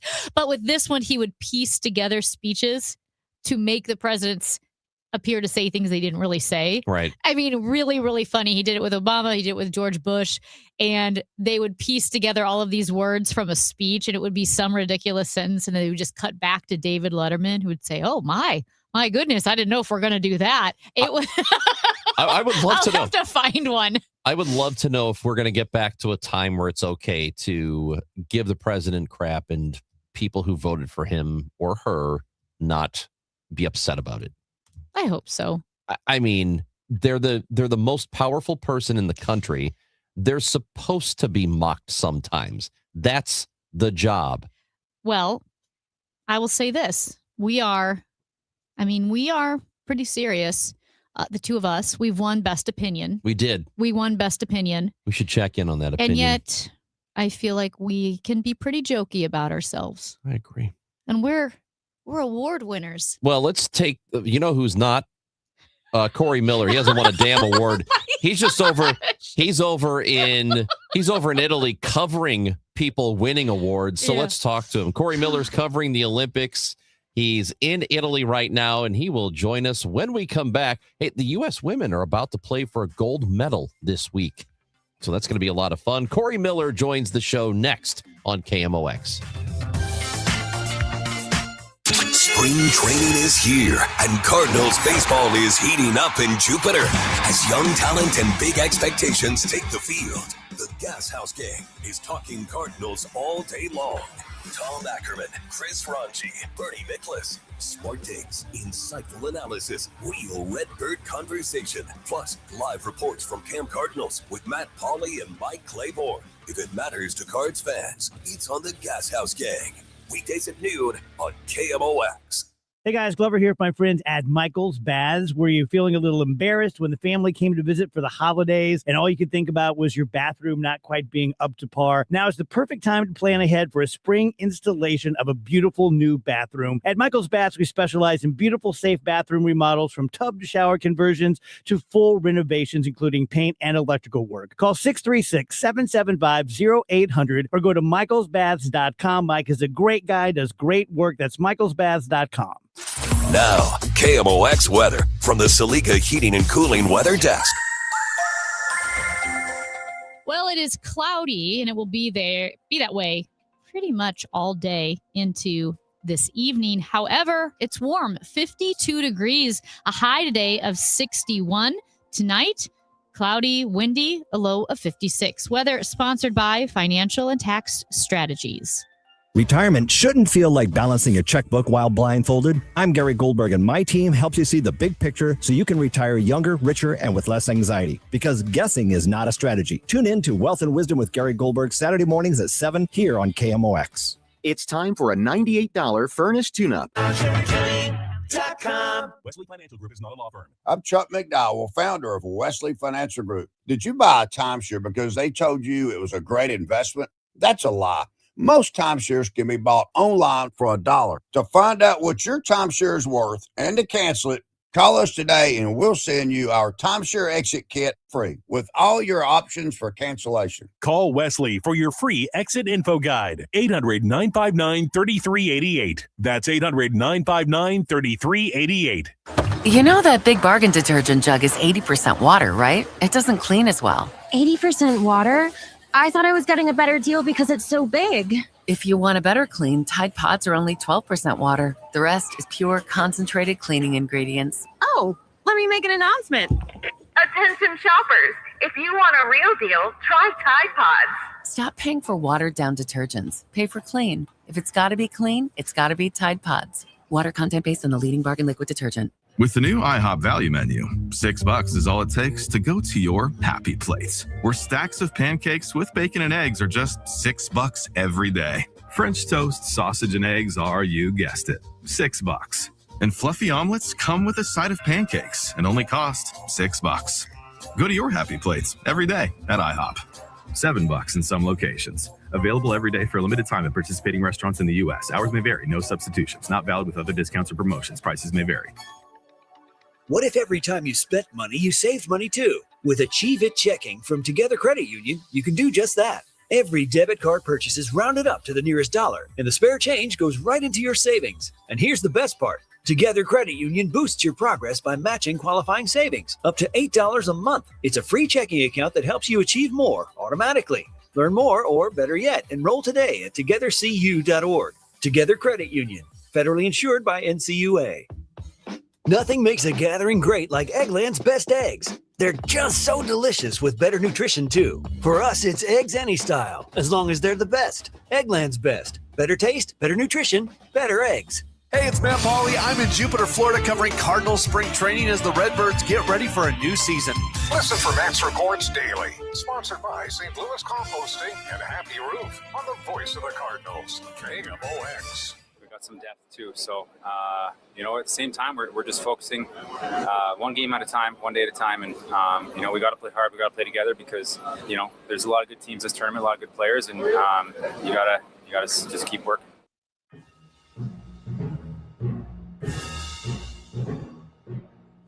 That is Jordan Bennington with Corey Miller of KSDK. Bennington is playing hockey. He is a hockey player. And he's playing hockey for the analysis for the country of Canada. That's right. He is their goaltender. They have been doing very well. The U.S. men's team, they are going to play tomorrow at 2:00. About 2:10 is the actual puck drop. We are joined now by Corey Miller, who is covering the Olympics in Italy right now for KSDK. How's it going, Corey? It's going pretty well. I think I'm going to steal that Bennington analysis for tomorrow morning. It's playing hockey on Channel 5. Yeah, Amy can't get over it. You may know Jordan Bennington as a hockey player. He is playing hockey. Amy might be derailed for the entire segment. You've been unbelievable. You've been Maybe. You have been covering the Olympics, and we talked to you right before, I think, maybe as soon as you had gotten there. But what has the spectacle been like since you've gotten there and actual events have been ongoing?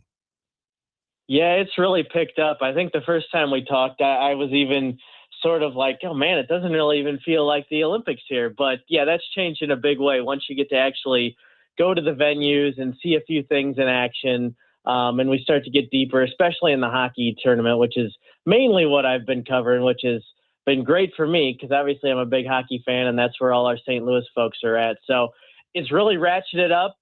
Just even around the city, you can kind of feel the buzz a little bit more, even though events are spread out up in the mountains with the skiing and snowboarding and stuff, and nothing's quite together. But it's certainly picked up. You can feel it. Corey, when did you chat with Jordan Binnington? That was after their last game against France, which they won 10-2, I believe, and just totally destroyed them. And Jordan didn't really have a whole lot to do that game because Canada is so good and was pretty much in the offensive zone scoring the rest of the time.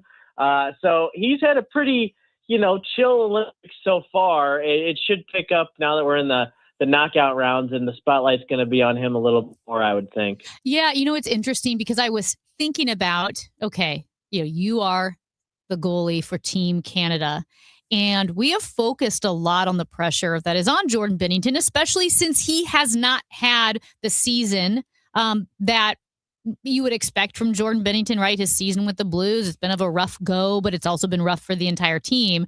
And here's the thing with Jordan Binnington. He always shows up on the biggest stages, and there's been a lot of focus on that.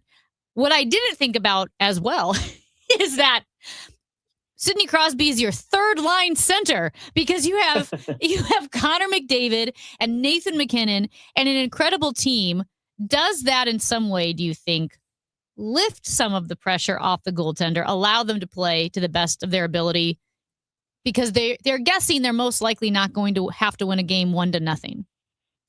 Yeah, that's a great point. That's what we've seen so far. And I said this morning, Team Canada has the best player in the world in Connor McDavid. They have probably the second best player in the world in Nathan MacKinnon. And then they have the best young player in the world in Macklin Celebrini, who's been, the talk of the tournament, all playing on the same line together.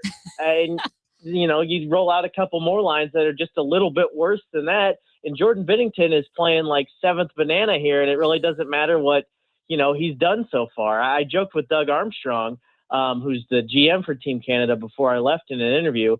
Other than, goalie for Team Canada, general manager for Team Canada is the most scrutinized position. Those two together, usually, but with a team this high-powered out in front, if they're just, going to score 6 to 10 goals every game, Army and Benner are going to have a pretty easy time of it and not have to take a whole lot of spotlight.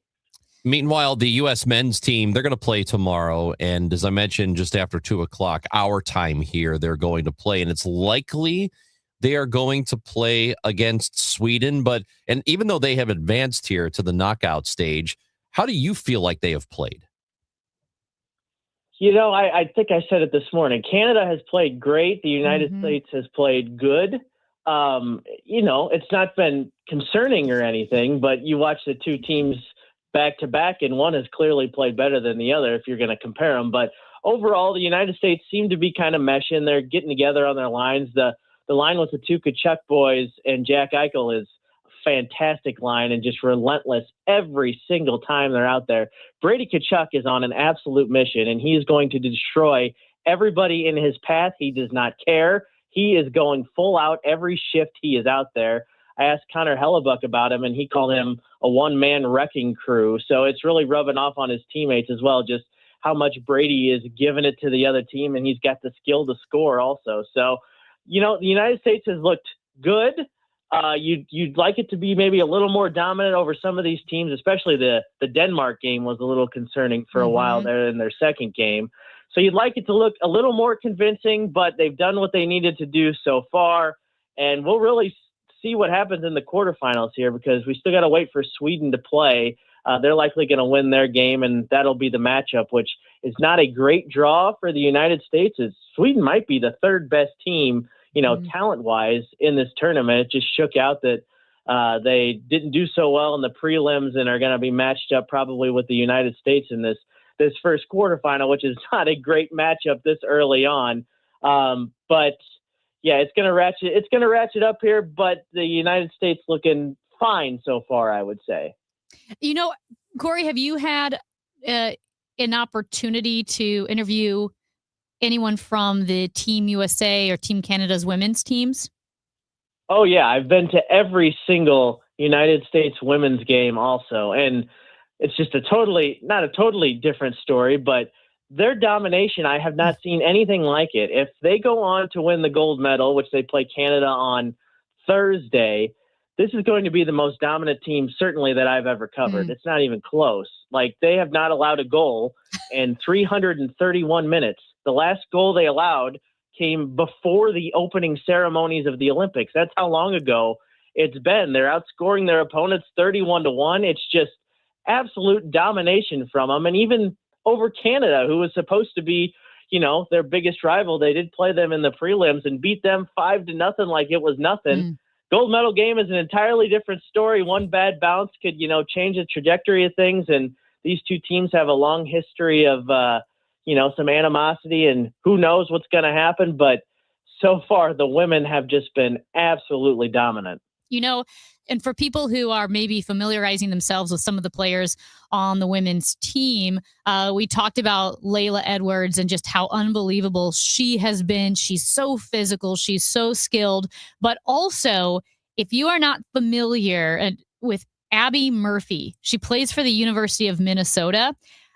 Check out her highlights. To all the listeners, check out her highlights on YouTube. She is basically Connor McDavid and Tom Wilson put together, because she was leading the nation in the NCAA, leading the nation in both goals and penalty minutes. And no NHL player has ever done that. She's physical. She has skills that I think are really unprecedented, even in the women's game.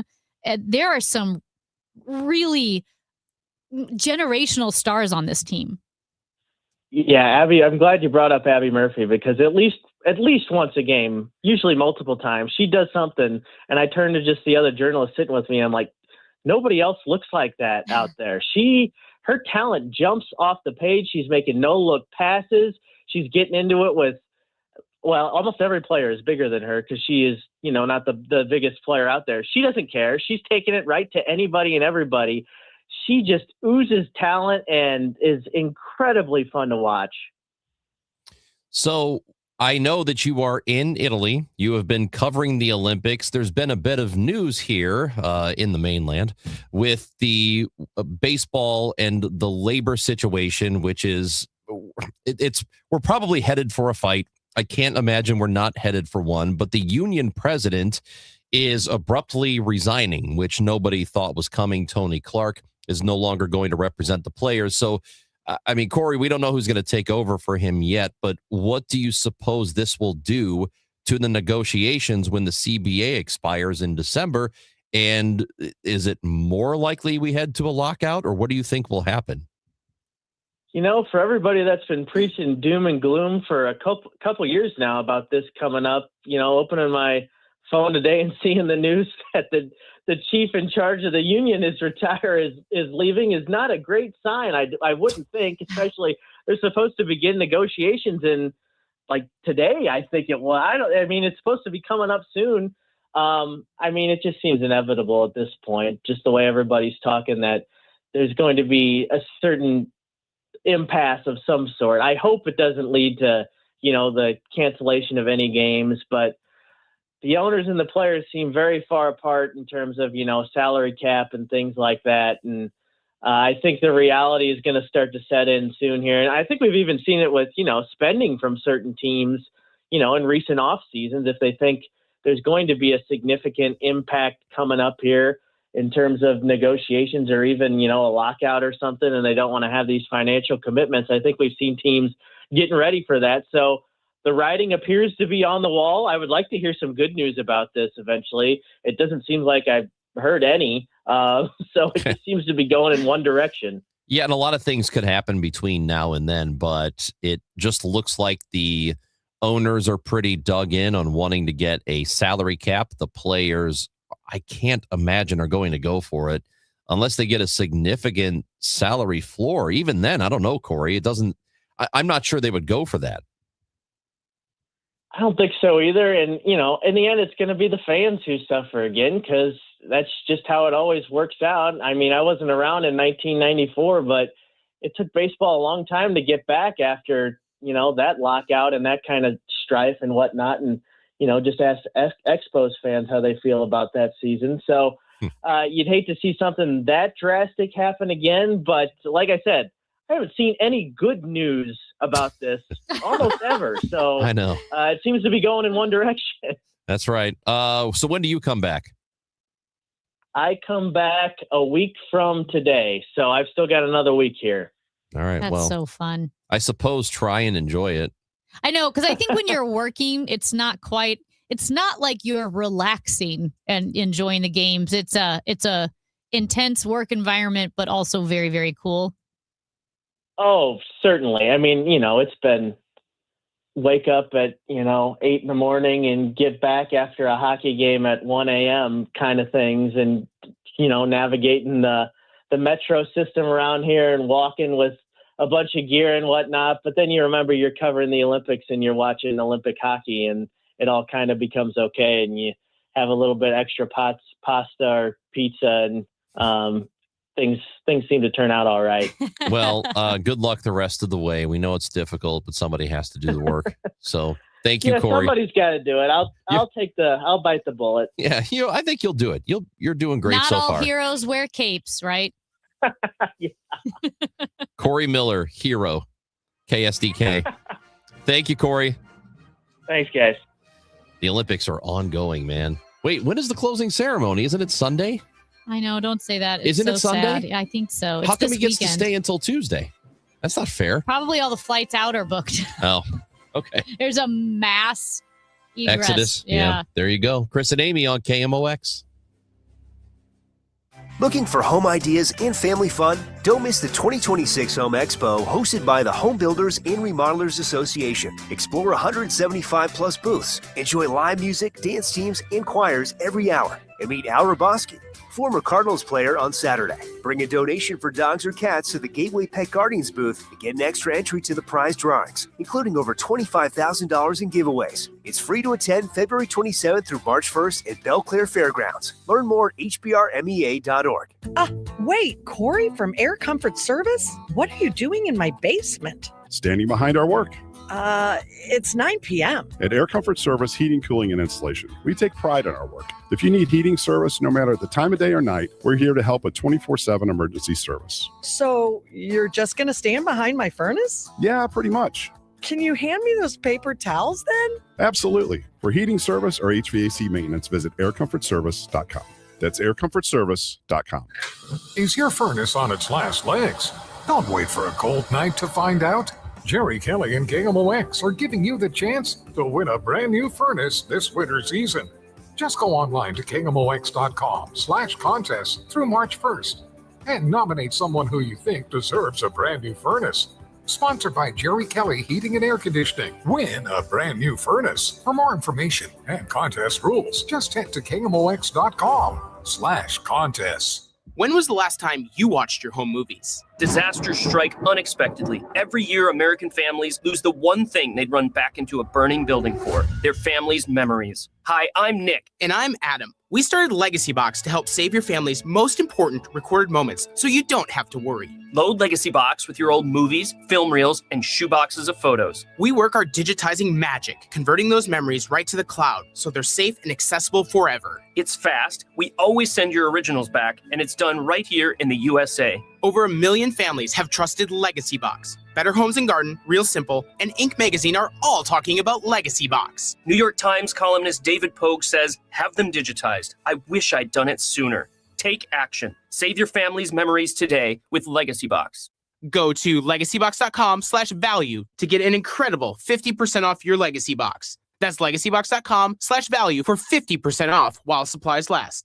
LegacyBox.com/value. Wesley Financial Group is not a law firm. Ask yourself this question. Is it really worth holding on to that timeshare that you know you need to get rid of? Here's the truth. The average maintenance fee just went up over 17%. That could have been 117%, and there's nothing you can do about it. When you buy a timeshare, you give them a blank check for annual maintenance and assessment fees. I'm Chuck McDowell, founder of Wesley Financial Group. For 15 years, I've helped over 50,000 families cancel their timeshare. Not sell it, not transfer it, cancel it. Did you buy a timeshare because they told you it was a great investment and your maintenance fees would never go up? That's a lie. Are you ready to get rid of your timeshare once and for all? Simply call us and I'll send you our timeshare exit kit that explains all your options for cancellation. Call Wesley now for your timeshare exit kit. 800-885-3100. 800-885-3100. 800-885-3100. Are you turning 65 or new to Medicare? Humana knows not everyone has the same needs when picking a Medicare Advantage plan. Now that I'm retired, I want to enjoy the life I've worked hard to build. So I want a plan that covers me when I'm traveling the country. Humana has a plan for that. As a veteran, I want a plan that fills in the gaps my VA coverage doesn't provide, like dental care. Humana has a plan for that. I feel good about my health. I just want care and coverage with predictable costs. No surprises. Humana has a plan for that. With a Humana Medicare Advantage plan, you get coverage and benefits that focus on what matters most to you. Learn more at gethumana.com.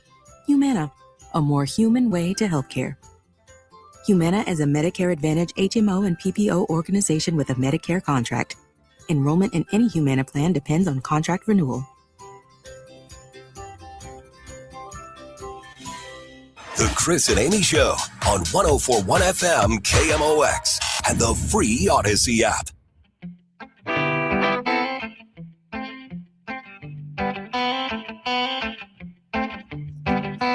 A Missouri lottery player, Ranj, became the first Mo Millions millionaire. He did a quick pick ticket. He matched all 6 numbers. This was in the January 14th drawing. And he won a $3.4 million jackpot. This is like my dream. I don't need to win the $2 billion jackpot. I would love a $3 million jackpot. Well, I'd be thrilled to all death. right, go ahead and play that one out for me. Me doing it? No. Explain to me why you would rather win 3 million than a billion. Because I feel like everyone always plays the big ones, but we should just play the little ones and try to win those. This guy won. The ticket was purchased. It's our first ever. The ticket was purchased at the Walmart in Gravois Bluffs in Fenton. He used to work right down the street. And according to the Missouri Lottery, and I always wonder, how does this play out when someone wins? This is how it happened. I love the details in this story from our friends at Fox 2. So according to the Missouri Lottery, the player learned of the win after he asked a grocery store clerk to check the ticket. The clerk checked the ticket, declined to say the amount aloud, and instead photographed the screen with the player's phone, allowing him to see the $3.4 million total. The player said he was stunned. He quietly slipped the winning ticket into his pocket before he finished shopping. Okay. Then he finished shopping. He waited until he got home to share the news with his wife, unsure that she would even believe it over the phone. You do not continue shopping. You leave immediately. You go Right? You go straight to the bank. Straight to a lawyer. Well, yeah, but you go straight to a bank and you put that in the safety deposit box. And then you go find an attorney. Because You tell them, don't claim it until you have a lawyer. honestly, Yeah. I wouldn't even tell my wife. I think you just go. And then she'll probably wonder, he went out for gas and he never came back. Mhm. You know, it'll be one of those You'll stories. leave her? It depends. Ranch? It depends. Has she been a problem? Has she man. been a thorn in my side? He makes a good point. See? Has she caused me distress? Because if she has, this is my out. You always find a direction on a story that I'm just not expecting. Well, you have to think about this. You're not even married and you're fantasizing about leaving your wife that you don't have. I bet though. Look, I mean, let's just hear me out on this. Your wife's in Chicago. You barely see her. Hear me out on this. Let's say, for the sake of argument, you do have a wife or a significant other. Yeah. It could be a man in your case. And they are just thank you. they're just a huge problem in your life. Okay. And but you've been so far down the road, you don't feel like you want to get out. And then you win a giant jackpot. Mm-hmm. Don't you feel like this is your opportunity to just leave town? You're not going to file papers because now you're going to be legally bound to this lady.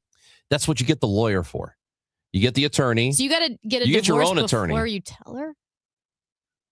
Well, I would think fraud. How's that fraud? Because you've got the money.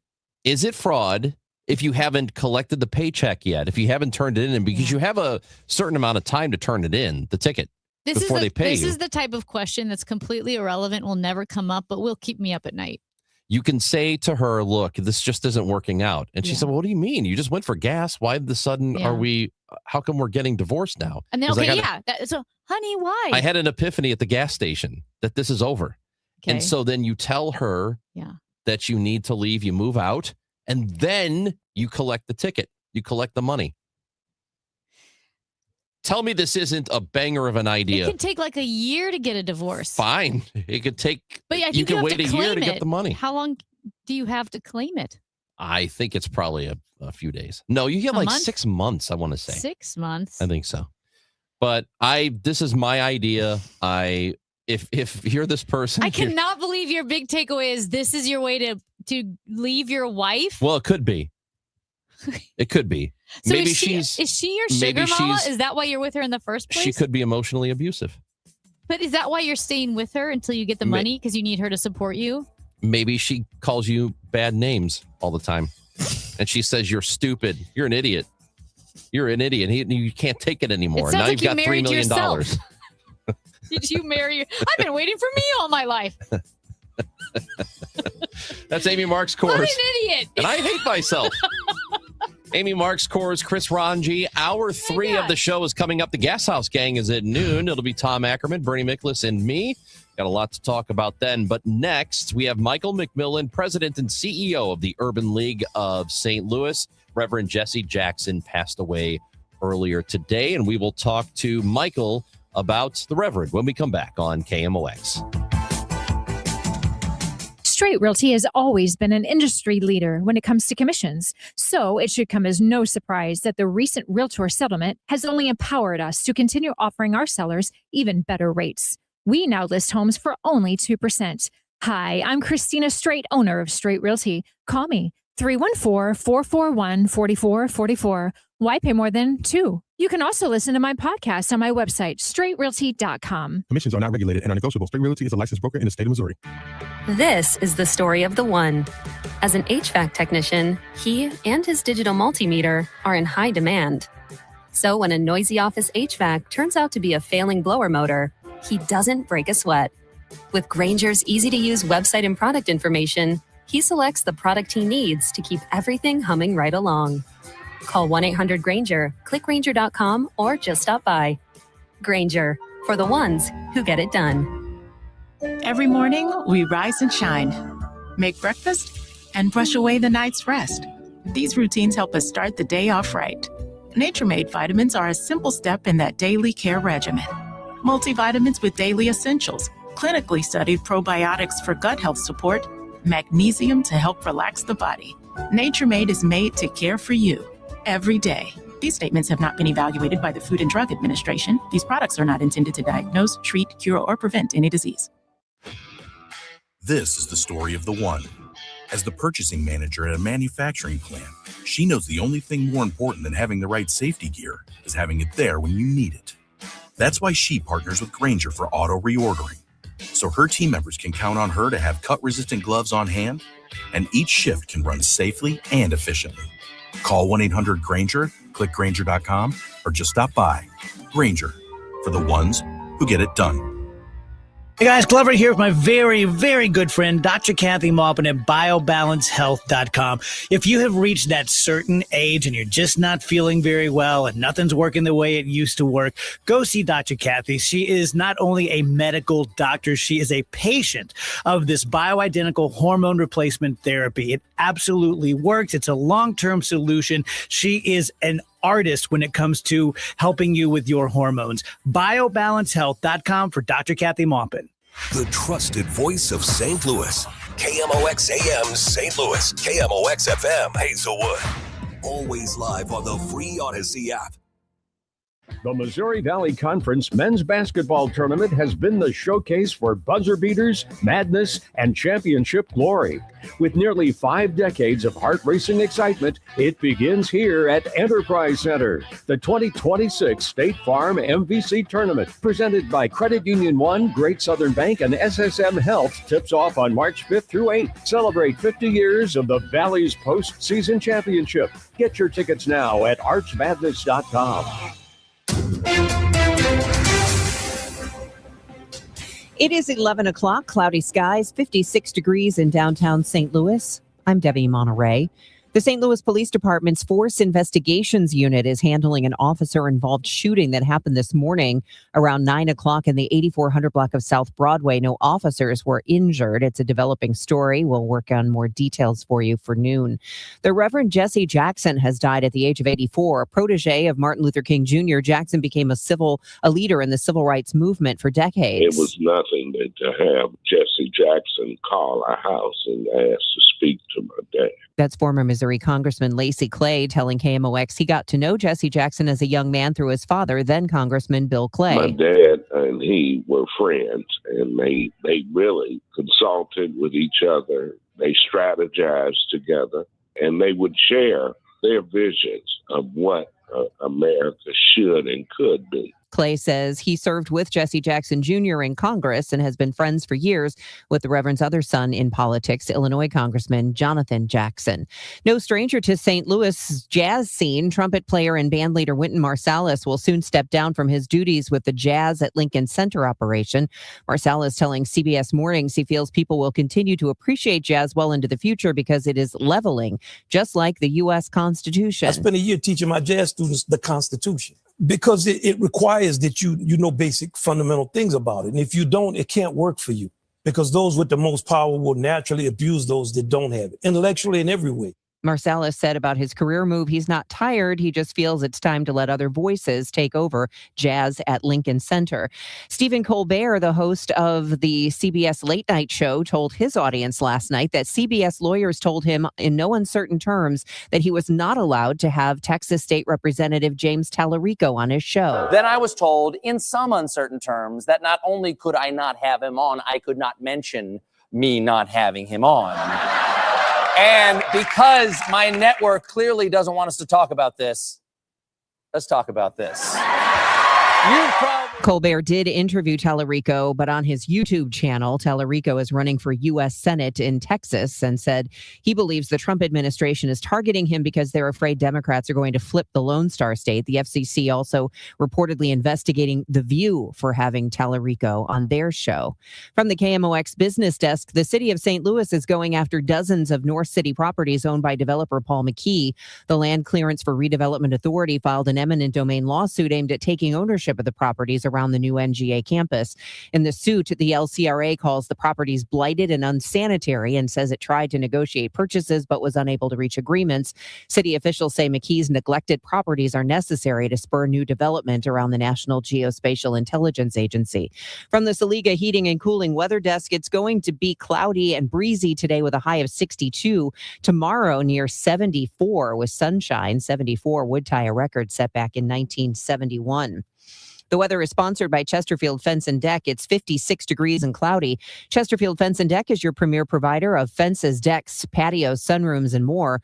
Call them for a free estimate today, now offering 48 months interest-free financing on your next outdoor project. Chesterfield Fence and Deck at chesterfieldfence.com. I'm Debbie Monterey, KMOX News. The Chris and Amy Show is video streaming now on KMOX's YouTube, X, and Facebook pages. Click and subscribe.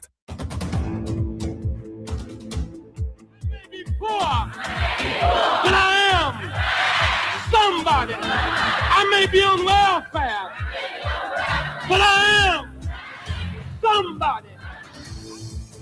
In 1941, Reverend Jesse Jackson was born. We learned of his passing earlier today. A prominent politician and civil rights figure here in the United States, and even ran for president at one point in his life. In just a moment, we're going to talk to Michael McMillan, the president and CEO of the Urban League of St. Louis.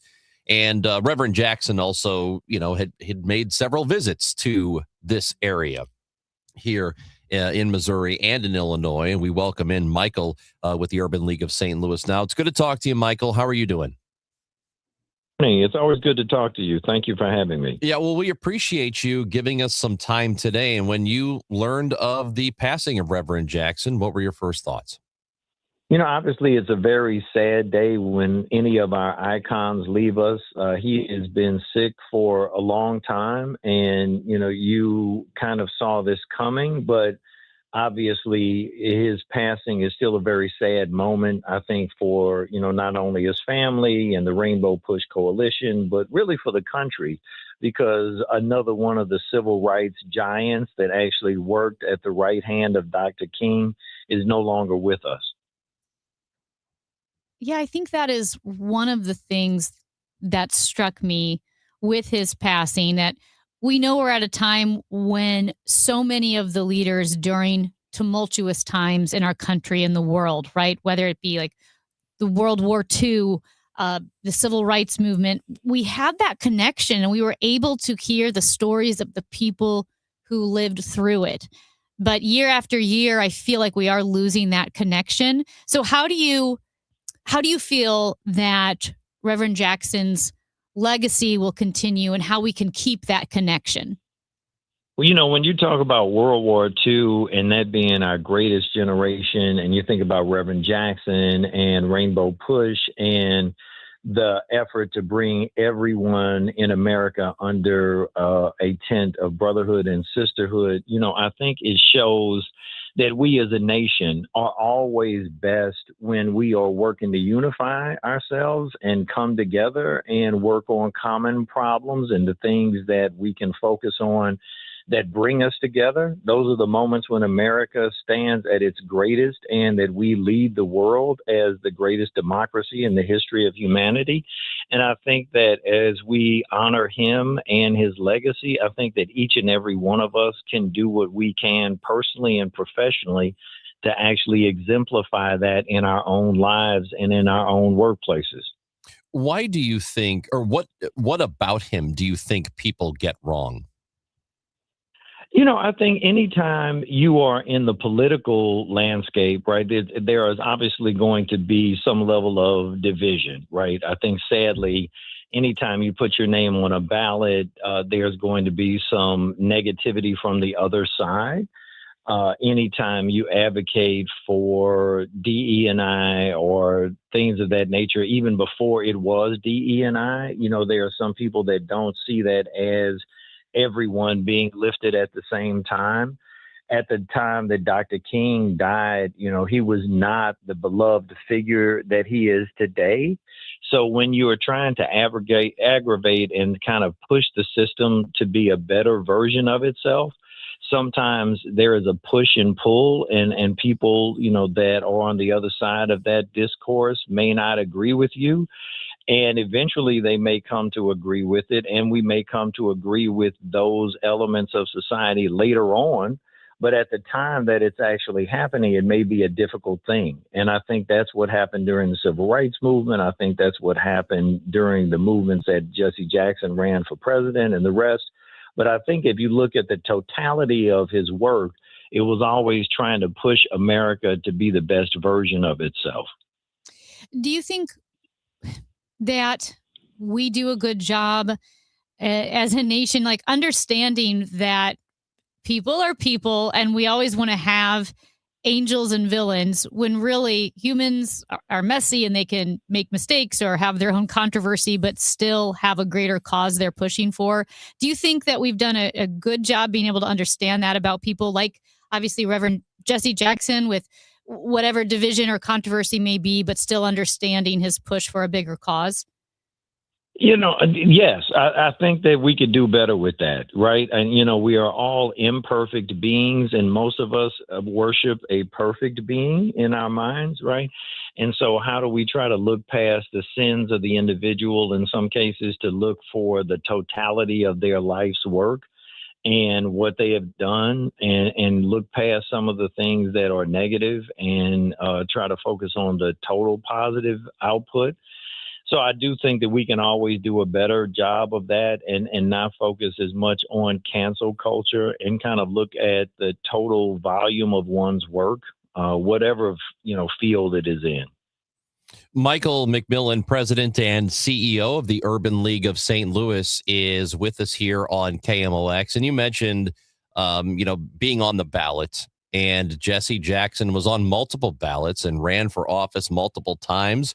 Tried his hand at becoming president, and didn't make it past a primary. What did those efforts to get into the presidency, to attempt to get into the presidency, what does that say about him? I think that his 1984 and 1988 presidential campaigns were groundbreaking and transformational and inspirational to register millions of people that had never been involved in the political process, to get more people inspired to want to vote in local, state, county, and federal elections, to become a part of the democratic electoral process. I think to want to be candidates themselves, to want to run for public office, and to be involved and to serve, and boards and commissions and everything from school board on up. And, I think it helped transform the Democratic Party because, of course, he did run as a Democrat. And I think that it laid the foundation eventually for Barack Obama to become president of the United States. When you look at what Jesse Jackson probably had to endure from his younger years in the civil rights movement to moving into politics, how much do you see society having changed since that time, the progress that has or has not been made? Oh, I think there's a significant amount of progress that has been made in terms of the number of African American, Latino women, LGBTQIA, and other minority groups elected to Congress and statewide office, and mayors, and so many other different office holders, and people who have been elevated in C-suites of corporations, and individuals that have large businesses, and obviously people in entertainment and executives. So from that moment, where he got with Dr. King, and they were involved and created Rainbow Push, and what he did working on Wall Street and the rest, from that day up until today, you cannot deny that there's been significant progress in the arc of America, but the arc goes backwards and forward in terms of, how we move forward as a nation. And, I think that there's still obviously, room for us to make additional progress, to be a better nation, to eliminate poverty, and to increase what we are trying to do with, getting everyone involved in the workforce, and getting our educational systems up to speed with public education across this country, and additional healthcare opportunities, and the social safety net of this nation, and continuing to make our democracy a better version of itself. Do you think that we are, because I know that some people will say we are making progress, but not doing it quickly enough. And there are people who feel like they can't wait for progress. So are we doing a good enough job at that? Or do we need to be more patient? Well, I think that, there are some people that think that there's been too much progress and are trying to take it backwards, right? And that we need to move in the opposite direction. And I think that, sadly, that debate has always been something that has taken place in this country, but again, going back to what I said earlier, when you look at the history of this country, right, at 250 years old, and what made America the greatest nation on earth, and where are we in the next 250 years, and what happens with American democracy and where we stand as a global leader, it is always when we are working together as a nation and we are coming together as a nation. And so I think that whenever we focus on policies and programs and things that are for the greater good of everyone, and unifying people and rhetoric that brings us together and closer as opposed to divides us, that we are always that much better, right? Divisive rhetoric and making people feel as other as opposed to one definitely does not move us in the right direction. Michael, so I would say that we need to stay on that same course. Yeah, Michael McMillan, president of the Urban League of St. Louis. Before we let you go, we were there in the building in the immediate aftermath of the tornado last May, and we know that for many people, the help hasn't come as much as they would like it to or needed it to. The folks that you talk to and the people who reach out to you for help, how are they doing, and what still do they need at this point? Well, the need is still enormous. As you know, this being the first tornado that we have ever experienced since 1959, and almost $2 billion worth of damage, there continues to be a huge amount of debris in the community, a huge need for demolition, a huge need for remediation and cleanup. And, families needing to navigate all of the different systems and insurance and back and forth with depreciation costs and all these different things that none of us had ever had to deal with before, including the 4 buildings that we have damaged here at the Urban League that are somewhere between 11 and $15 million in damage, depending on which estimate you take. And that process for many people, as we are now past month 9, has definitely been slow, right? And people, as you drive through the area, still see the enormous amount of damage. And so I think that the focus must continue to be on getting everything cleaned up, prepared for long-term development, prepared for rebuilding, and trying to create an environment where people want to stay and that we can attract people back to the city, because otherwise this could be a very, very disastrous blow for the city, and there goes the city, goes the region. Just real quick on that. I mean, do you feel that the city/state response has been effective enough, or is this just a thing that will take time? I think that all depends on who you ask, right? I mean, so there are some people that feel like it has gone smoothly enough. Some feel like there needs to be more and it needs to be quicker and faster. I think in this legislative session, it's going to be a much tighter budget in Jefferson City, but I do hope that there are additional funds that are appropriated, tax credits that'll be appropriated for inner city development that would help us to rebuild, to get developers the incentives to try to help do some additional projects in the city. Because one thing we do know, the city budget by itself does not have the capacity to rebuild. Everybody knows that. So the city is going to need help from the state. It's going to need help from the federal government. It's going to need help from corporate and philanthropic community support. And it's going to need all of us pushing together and rowing in the same direction in order to get things done. And it's going to need to be a sprint where we all keep working on this all the time, every day, from a humanitarian and a cleanup and a buildup standpoint, and a marathon. Because as you talk to people in New Orleans, whether it's Katrina or Joplin, some of this is 10, 20 years worth of work. But we don't need to let the 10 or 20 year timeline make us think that we have a lot of time to waste. We don't have time to waste. We need to be focused on it right now and stay the course. Michael, thank you again for your time today. And as always, let us know what you need and we'll be happy to help here. Thank you so much. Appreciate you. Michael McMillan, president and CEO of the Urban League of St. Louis. It's the Chris and Amy Show on KMOX. I'm John Morgan of Morgan & Morgan. If you've been injured in a car accident, call America's largest injury law firm. For over 35 years, my mission has been to deliver more for our clients, to deliver more for you. Injured? Visit forthepeople.com for an office near you. Hey, it's Debbie Monterey. I'm joined by my friend and St. Louis real estate expert, Gloria Liu, your home sold guaranteed realty. Gloria, everyone knows you for your guaranteed sold program, but you also help your sellers get multiple cash offers, right? That's right. Some sellers are looking for speed, certainty, and to avoid repairs and open houses. I just helped a family in December to sell their parents' estate. They chose me because I offered 4 cash offers at our first meeting, which gave them options picking the best cash offer.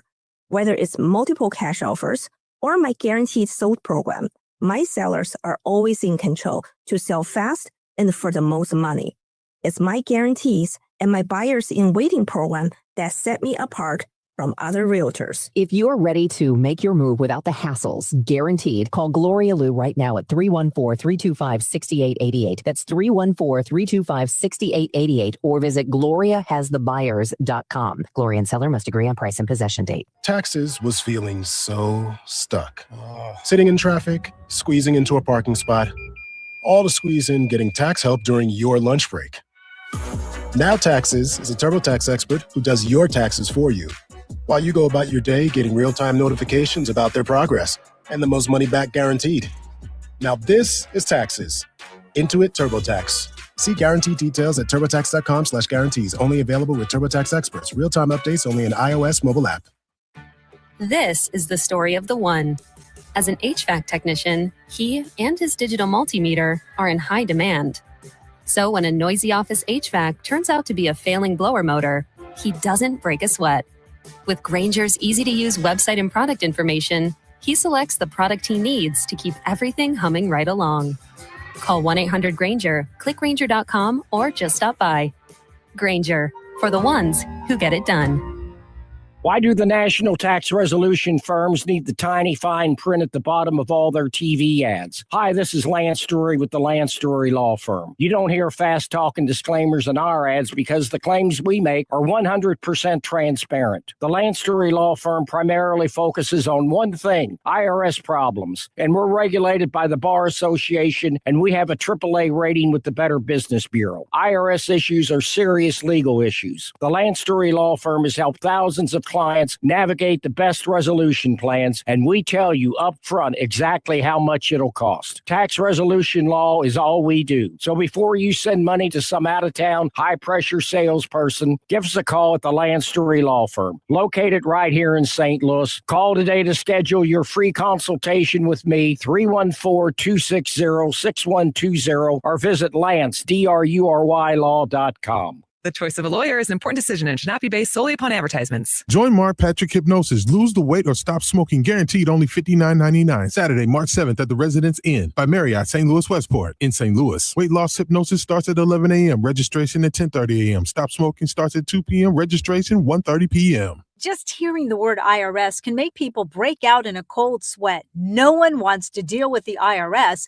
and now you don't have to. The good news is Legal Tax Defense has been successfully negotiating with the IRS for more than 15 years. It doesn't matter how much you owe, whether it's $5,000 or $5 million. You deserve the best in the business on your side, and that is Legal Tax Defense. Even if you're working with someone else and just want a second opinion, there is no cost or obligation to call. They can prevent levies, liens, wage garnishments, even file back tax returns. And the best news about Legal Tax Defense is they won't take your case unless they know they will reduce or eliminate your tax debt. Call Legal Tax Defense right now for a free no-risk consultation. 800-284-1238. 800-284-1238. You have nothing to lose, but everything to gain. 800-284-1238. Still here, still trusted. The voice of St. Louis, KMOX. Well, of course, the first ever Mo Millions millionaire was made in Fenton at the Walmart in Gravois Bluffs. And Ranj and I were talking about what we would do if we won the lottery. And Ranj immediately said he would leave his wife and never come back. Well, I didn't say definitely. I just said maybe she has been a pain to me, Well, and this is my way out.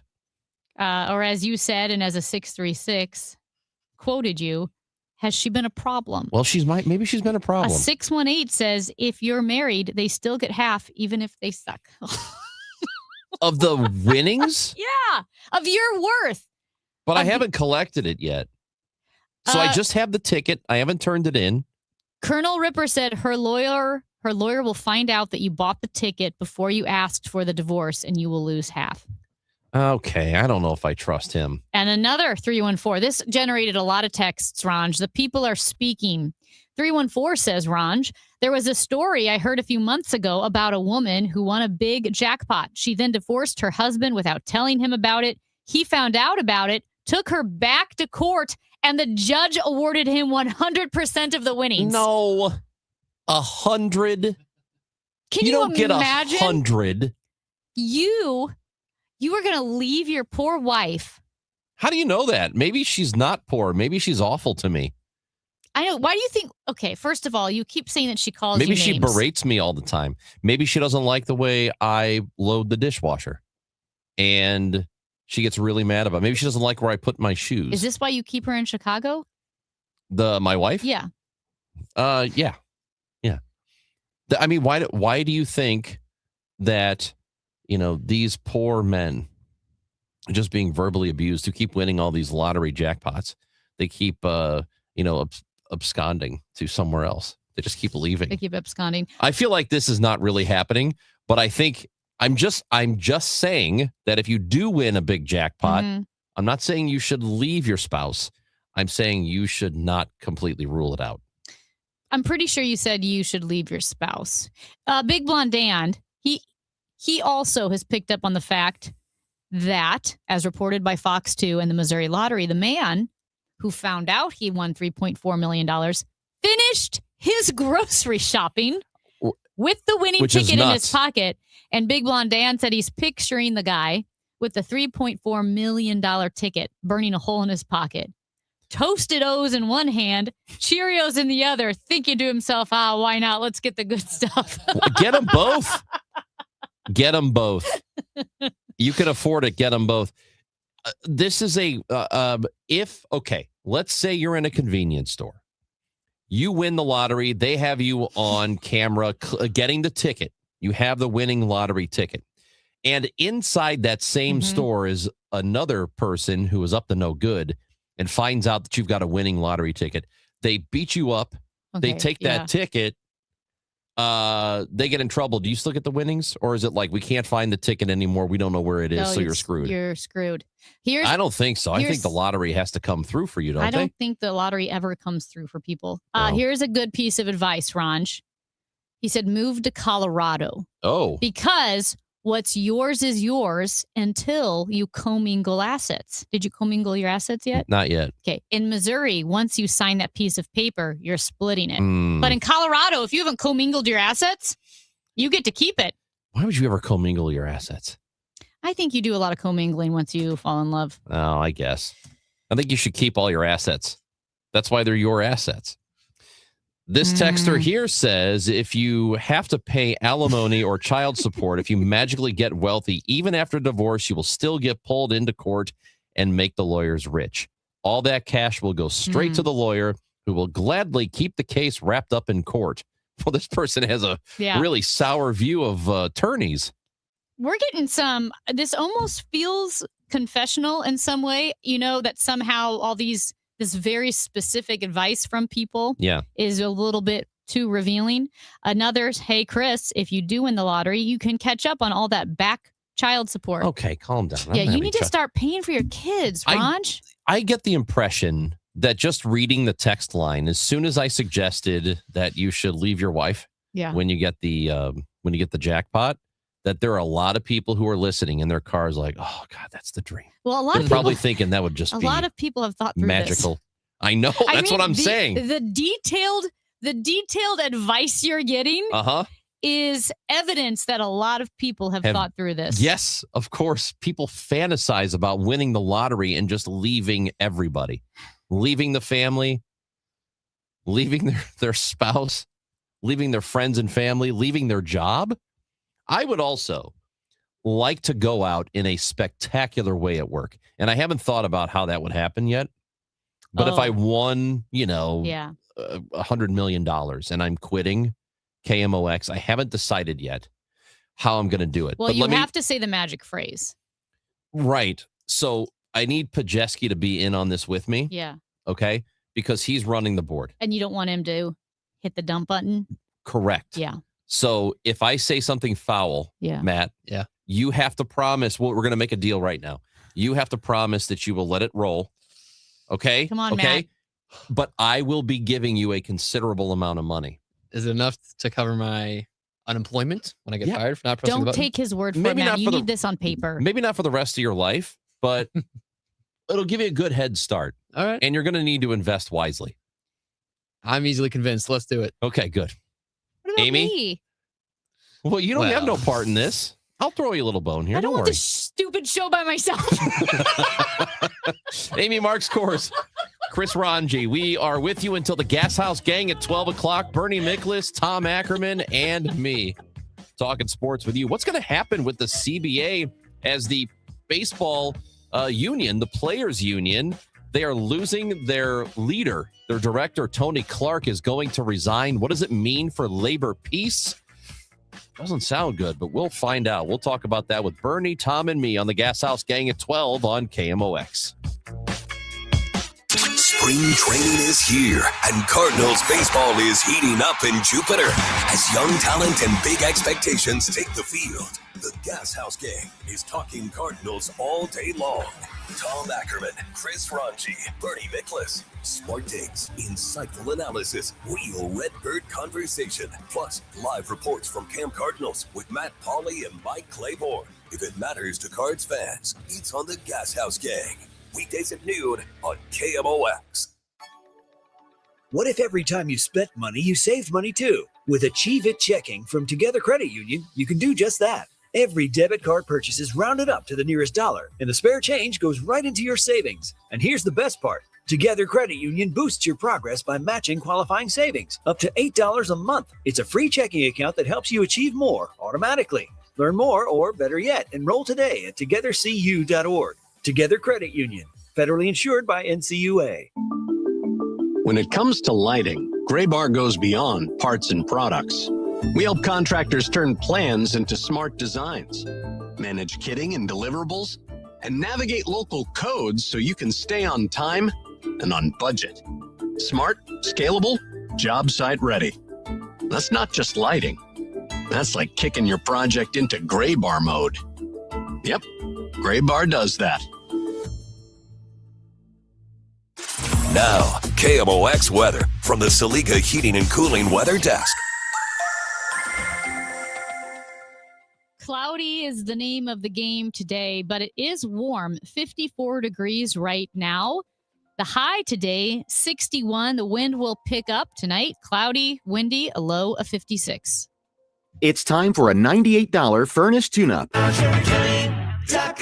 My best friend Jenny came over for coffee, said it's cold enough in here to play hockey. Well, my furnace broken, it's already late. Call Jerry Kelly because they're open till 8. JerryKelly.com. They're fast and they're good and they got it going on. Jerry Kelly. St. Louis has a voice. KMOX, the voice of St. Louis. That voice has shared our stories from headline to history. From moment to memory. President George Bush is on his way to St. Louis right now. Among those voices, Ron Jacober. Welcome back to the voice of the Cardinals, KMOX. Working at KMOX is an honor and a responsibility to represent this community. It's one we take seriously. KMOX, the voice of St. Louis. This is a test of the emergency alert system. This is only a test.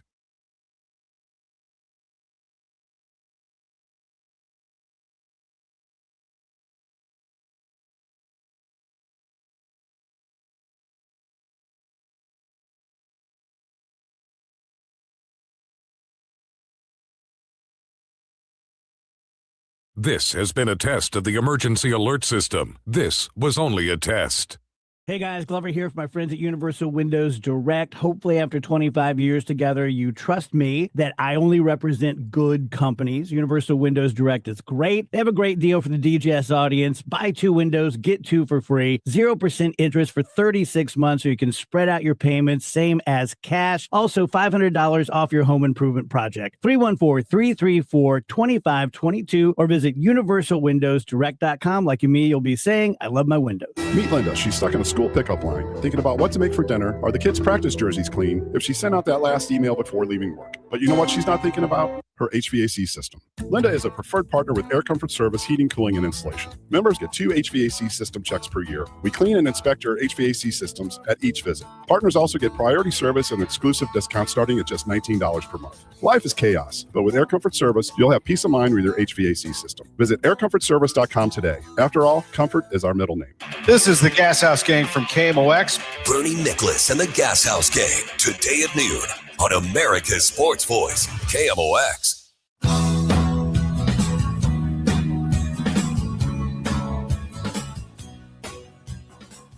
We used to be much nicer to each other, didn't we? Well, at least even if it was superficial, even if it was fake. That's what decorum is. That's what you call etiquette. Called decorum. Yeah. Correct. And etiquette. You're damn right. That's right. Like you may be mean. Like we have decorum because Ron is a terrible person. We don't like each other at all. But look at our show. How about a little Southern niceness? Let's bring that up because Southern niceness. Well, you know what that is. Pretend to be nice to your face. Talk about you behind your back. Yeah. Yeah.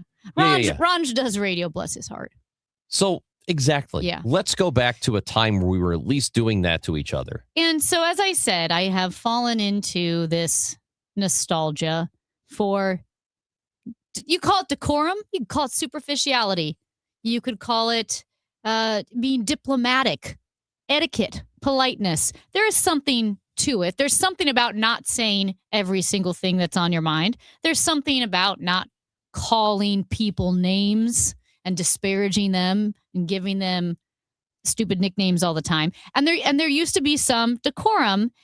I'm not pretending that they were pure and they were innocent. I get it. And let's just make this clear. We're talking about our leaders, right? We're talking about people who are elected to lead us. And there is a huge difference between somebody who was elected to represent all the people in their district or in their county or country or city or whatever. There's a big difference between that and, I don't know, like an entertainer or something, right? But even we hold higher standards for athletes, because let's say back in 2019, when the Blues are in whatever, pick any round of playoffs, the Sharks and the hand pass, the Dallas Stars and Jamie Benn, and they interviewed Alex Pietrangelo and they go, oh, tough game. And he said, yeah, that smarmy Jamie Benn, they're idiots. And the Dallas Stars are losers and cheaters.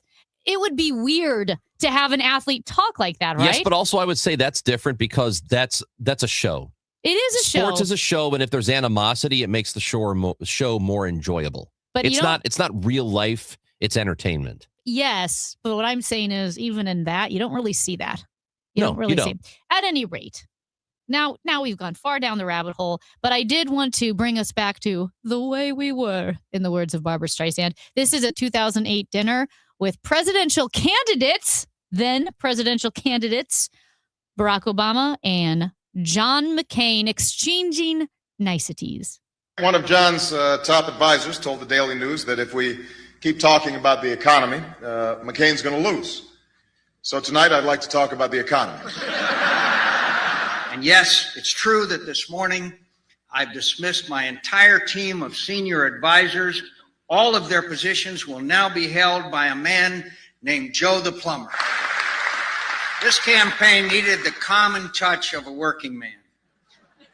After all, it began so long ago with the heralded arrival of a man known to Oprah Winfrey as the One. Being a friend and colleague of Barack, I just called him that one.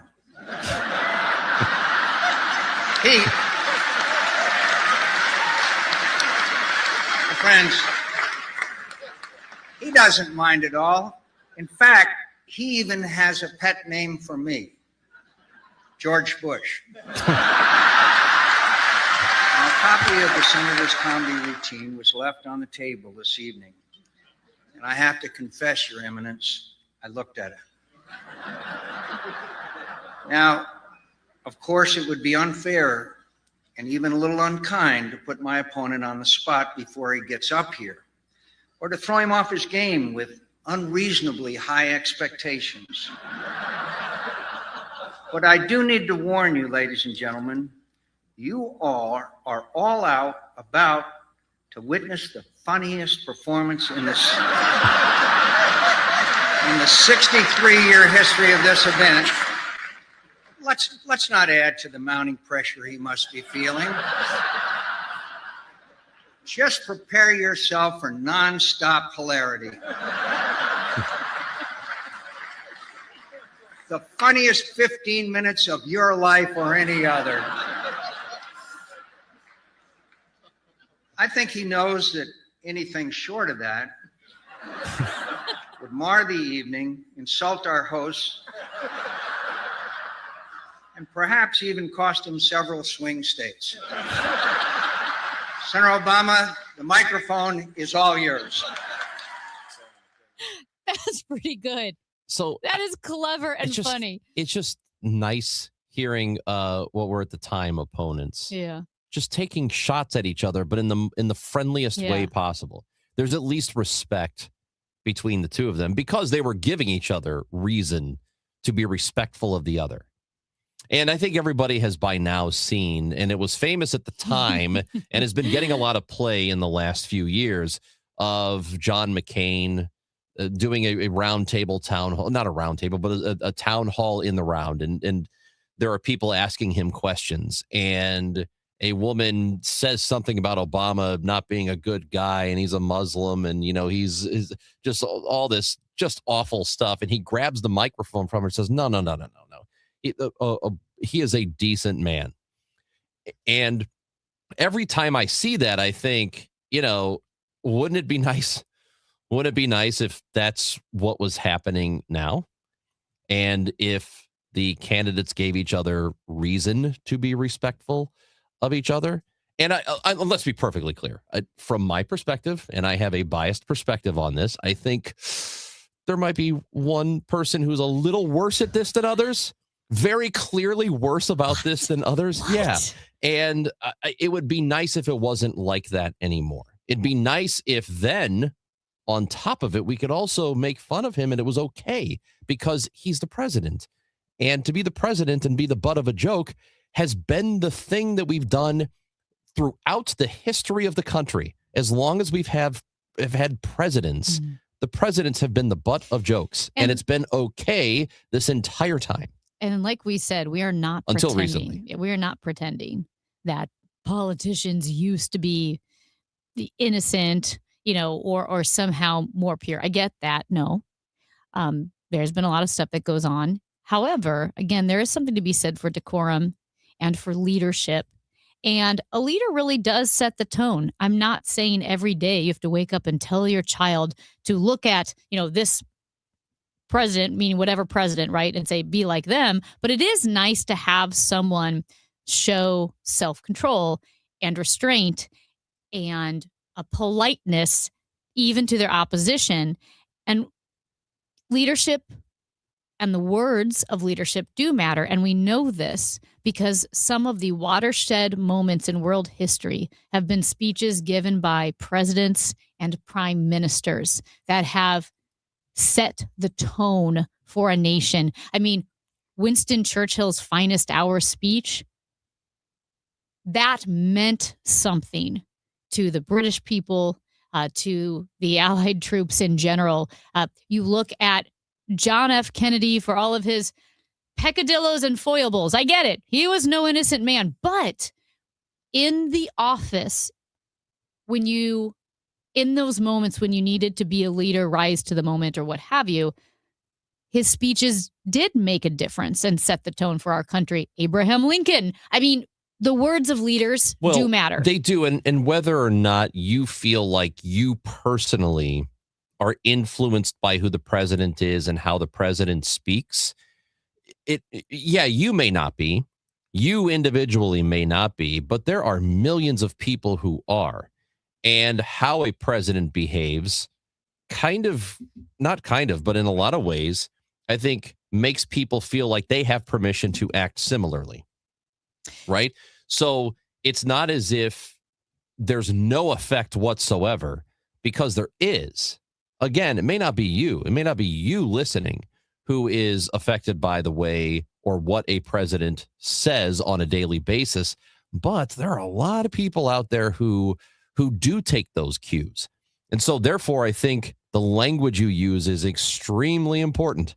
So it's a pivot here, but it's on topic about the language that we use. Did you see former President Barack Obama said that aliens are real, but then he had to clarify later that he's not seen any evidence and why he said aliens are real. It was a lightning round of questions with podcast host Brian Taylor Cohen. Obama was asked, are aliens real? They're real, he answered, but I haven't seen them, and they're not being kept in Area 51. And this was in the interview. He wasn't clarifying That's right. after the fact. It was in the interview. This is how he addressed it. Yes, and as Ranj brought up, because I asked him this morning, did you see that? It was kind of wild. And he did, and as Ranj brought up, he said, yeah, but it was a lightning round. There was no follow-up question. This was not an in-depth interview regarding aliens or what you've seen. It was the very next answer, as Matt said, could have felt like boxers or briefs. It was like that. Right. And to be honest, and to show that you were right, actually, Barack Obama did follow up and clarify. He said, quote, I was trying to stick with the spirit of the speed round. But since it's gotten attention, let me clarify. Statistically, the universe is so vast that the odds are good there's life out there. And he continued. But it was more of a speed round answer. Yeah, and I also don't think the aliens thing was probably the most important part of the interview, because he was talking about the state of the country and where we are now, kind of like what we have been talking about, which is far more important than the aliens thing. And I don't know, I didn't think there was much here. I know some people were pretty upset with the way he answered that question. He was asked, do you think aliens are real? He says, yeah, I think they're real. I haven't seen any for myself, but statistically speaking, I think they are probably out there. Well, guess what? A lot of people believe that too. And maybe it's true, maybe it's not. I don't know. I didn't really take away much from that answer at all, but I guess people are mad about it. I think there are online people who are mad. Yeah, I don't think it's a big deal. It's not a big deal. It was a speed round. He's obviously no longer president, but he was a former president. There's a former president. And it's not like there's not a barrage of insane comments coming at us every day. Well, yeah. I just don't think this isn't in the top 50. Yeah. So it's a little, I get, people may think I'm a hypocrite because I say words matter. They do matter, but it was also a lightning round on a podcast where, like you said, statistically, sure, it's very normal for people to say, yeah, they're real. But it feels a little bit like a tan suit moment to me. Yeah, it feels like a reach, honestly. But maybe you disagree. 314-436-7900. Chris and Amy on KMOX. Do you owe back taxes or have unfiled tax returns? The IRS won't quit until they get your money. Here's great news, fresh from those in the know. Major changes have happened at the IRS. If you owe more than $10,000, you may be eligible for a 99% reduction of what you owe. Haven't filed a return for a while? Their happy clients are talking. The IRS was going to levy my bank account, but Guardian was able to prevent that and fix all my IRS issues. Thanks again, Guardian Tax. Need relief from crushing tax debt? The IRS now has special programs. Guardian Tax knows all about them. Personal or business, this is the fresh new break break you've been hoping for. We aren't the company you call when you need a hug because you're scared of the IRS. Guardian Tax is the company that wins when you need it most. Guardian Tax Service is really great to work with. They really help me out. I'd recommend them highly. Call now for a free confidential consultation. 800-499-6623. 800-499-6623. 800-499-6623. Straight Realty has always been an industry leader when it comes to commissions. So it should come as no surprise that the recent Realtor settlement has only empowered us to continue offering our sellers even better rates. We now list homes for only 2%. Hi, I'm Christina Straight, owner of Straight Realty. Call me 314-441-4444. Why pay more than 2? You can also listen to my podcast on my website, straightrealty.com. Commissions are not regulated and are negotiable. Straight Realty is a licensed broker in the state of Missouri. Every spring brings promises, and every spring delivers surprises. This year, the Cardinals are writing a new story, and there will be plenty of surprises. Matt Pauley is in Jupiter with inside access to Camp Cardinals. Presented by St. Louis Composting. Composting, growing gardens and making memories. And Happy Roof. We always create happy endings. From breakout performances to roster revelations, get reports throughout the day on the voice of the Cardinals, KMOX. Italian subs for your finance team at Chicago. Easy Cater. Burritos for your call center crew in Plano. Easy Cater. Bagels for your sales reps meeting clients in Charlotte. Easy Cater. Hot chicken sandwiches for your third shift warehouse workers in Memphis. Easy Cater. Your teams may be spread out across the country, but you've got one platform to feed them all, whenever and wherever they work, with food they love from favorite restaurants. Easy Cater. Food for the workplace, all in one place. Order now at easycater.com.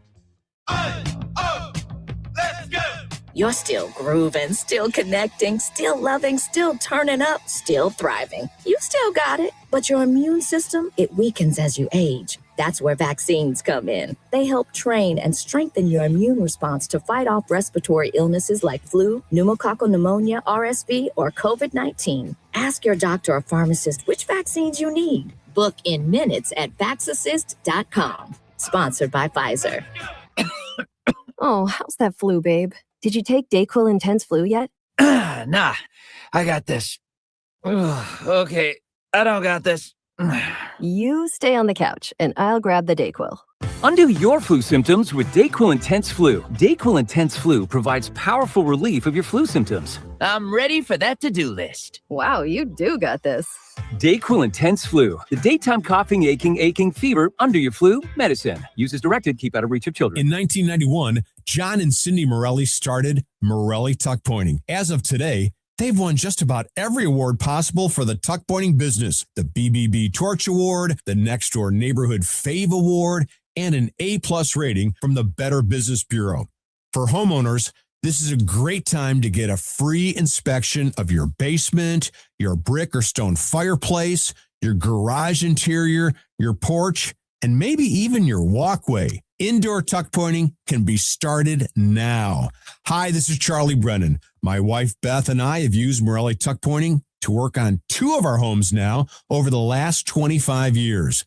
We have found the Morelli bids to be fair.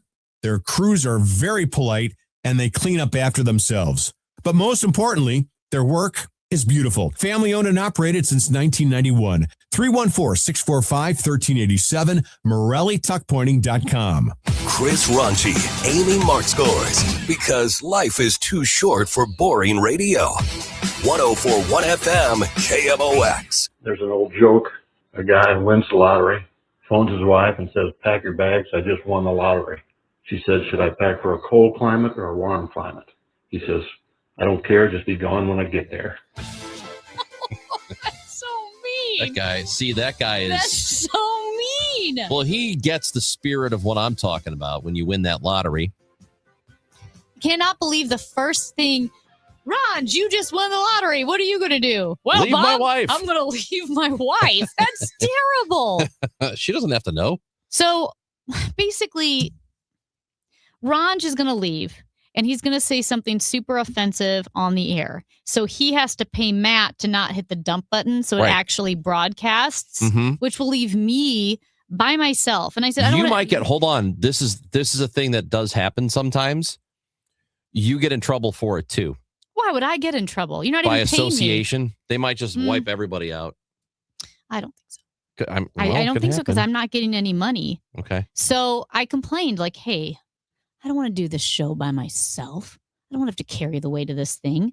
And a 314 says, Amy, you will be fine doing the show without him. You'll find another wife-leaving, non-child support paying lottery winner to do the show with you. That is a very narrow window of people. It's just very small. It's very... It's niche. I mean, it's what they yeah, call it's niche. super niche. Yeah. How many wife-leaving, non-child support paying lottery winners are there? I know of one. Can't be more than 6 in the entire world. This texter says, Mr. Ranji, could I be your no man? Oh, he gets it. Yeah, he knows about the no man. So in case you are just tuning in, I have always said that if I win the lottery and it's substantial money, that the first thing I'll do after calling the lawyers and leaving my wife is I will be hiring a person whose job it is just to tell people no. And I am also open for business. If you win a considerable amount of money for a good salary, I will be your no man. And I will tell people no for you because you know that everybody's going to come out of the woodwork and they are going to ask you for money. People you're friends with, kind of friends with, people who are in your family, aunts, uncles, cousins, nephews, people you probably don't like all that much, and they're all going to need money. And you're going to need somebody to tell them to get lost. And I will do that for you for a fee. Do you remember when I got back from Colorado in December and I had this conversation with the airport parking lot shuttle guy? Which is the exact person you would have that conversation with. It was like 11 p.m. and we were talking about the lottery. He's in the front, by the way, obviously driving the shuttle. I'm in the back. You know how loud and bouncy those things are? We're yelling. We're yelling at each other having this conversation. And I said, you got to have a no guy. He's like, no, I'm the no guy. I was like, well, that's going to be exhausting. He was so excited to tell everybody no. He didn't want his own no guy. I kind of identify with this person. I was like, your phone's going to be ringing. He's like, I don't care. I'm just going to answer and go, no, and hang up. There's probably a real delight in that. I know. I love him. That is a man who gets what I'm talking about. I might actually, maybe I will. Maybe I'll save a little vindictive. money. He could not wait to be his own no guy. Maybe I'll save a little money and do it myself. That'll just be my hobby. What do you do all day? I just tell people no. Ring, ring. Nope. No. Click.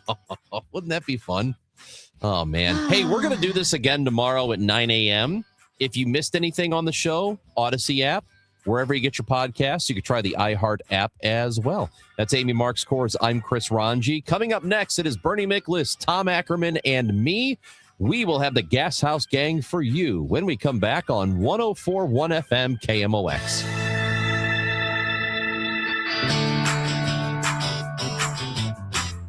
Would you like to kiss my lucky egg?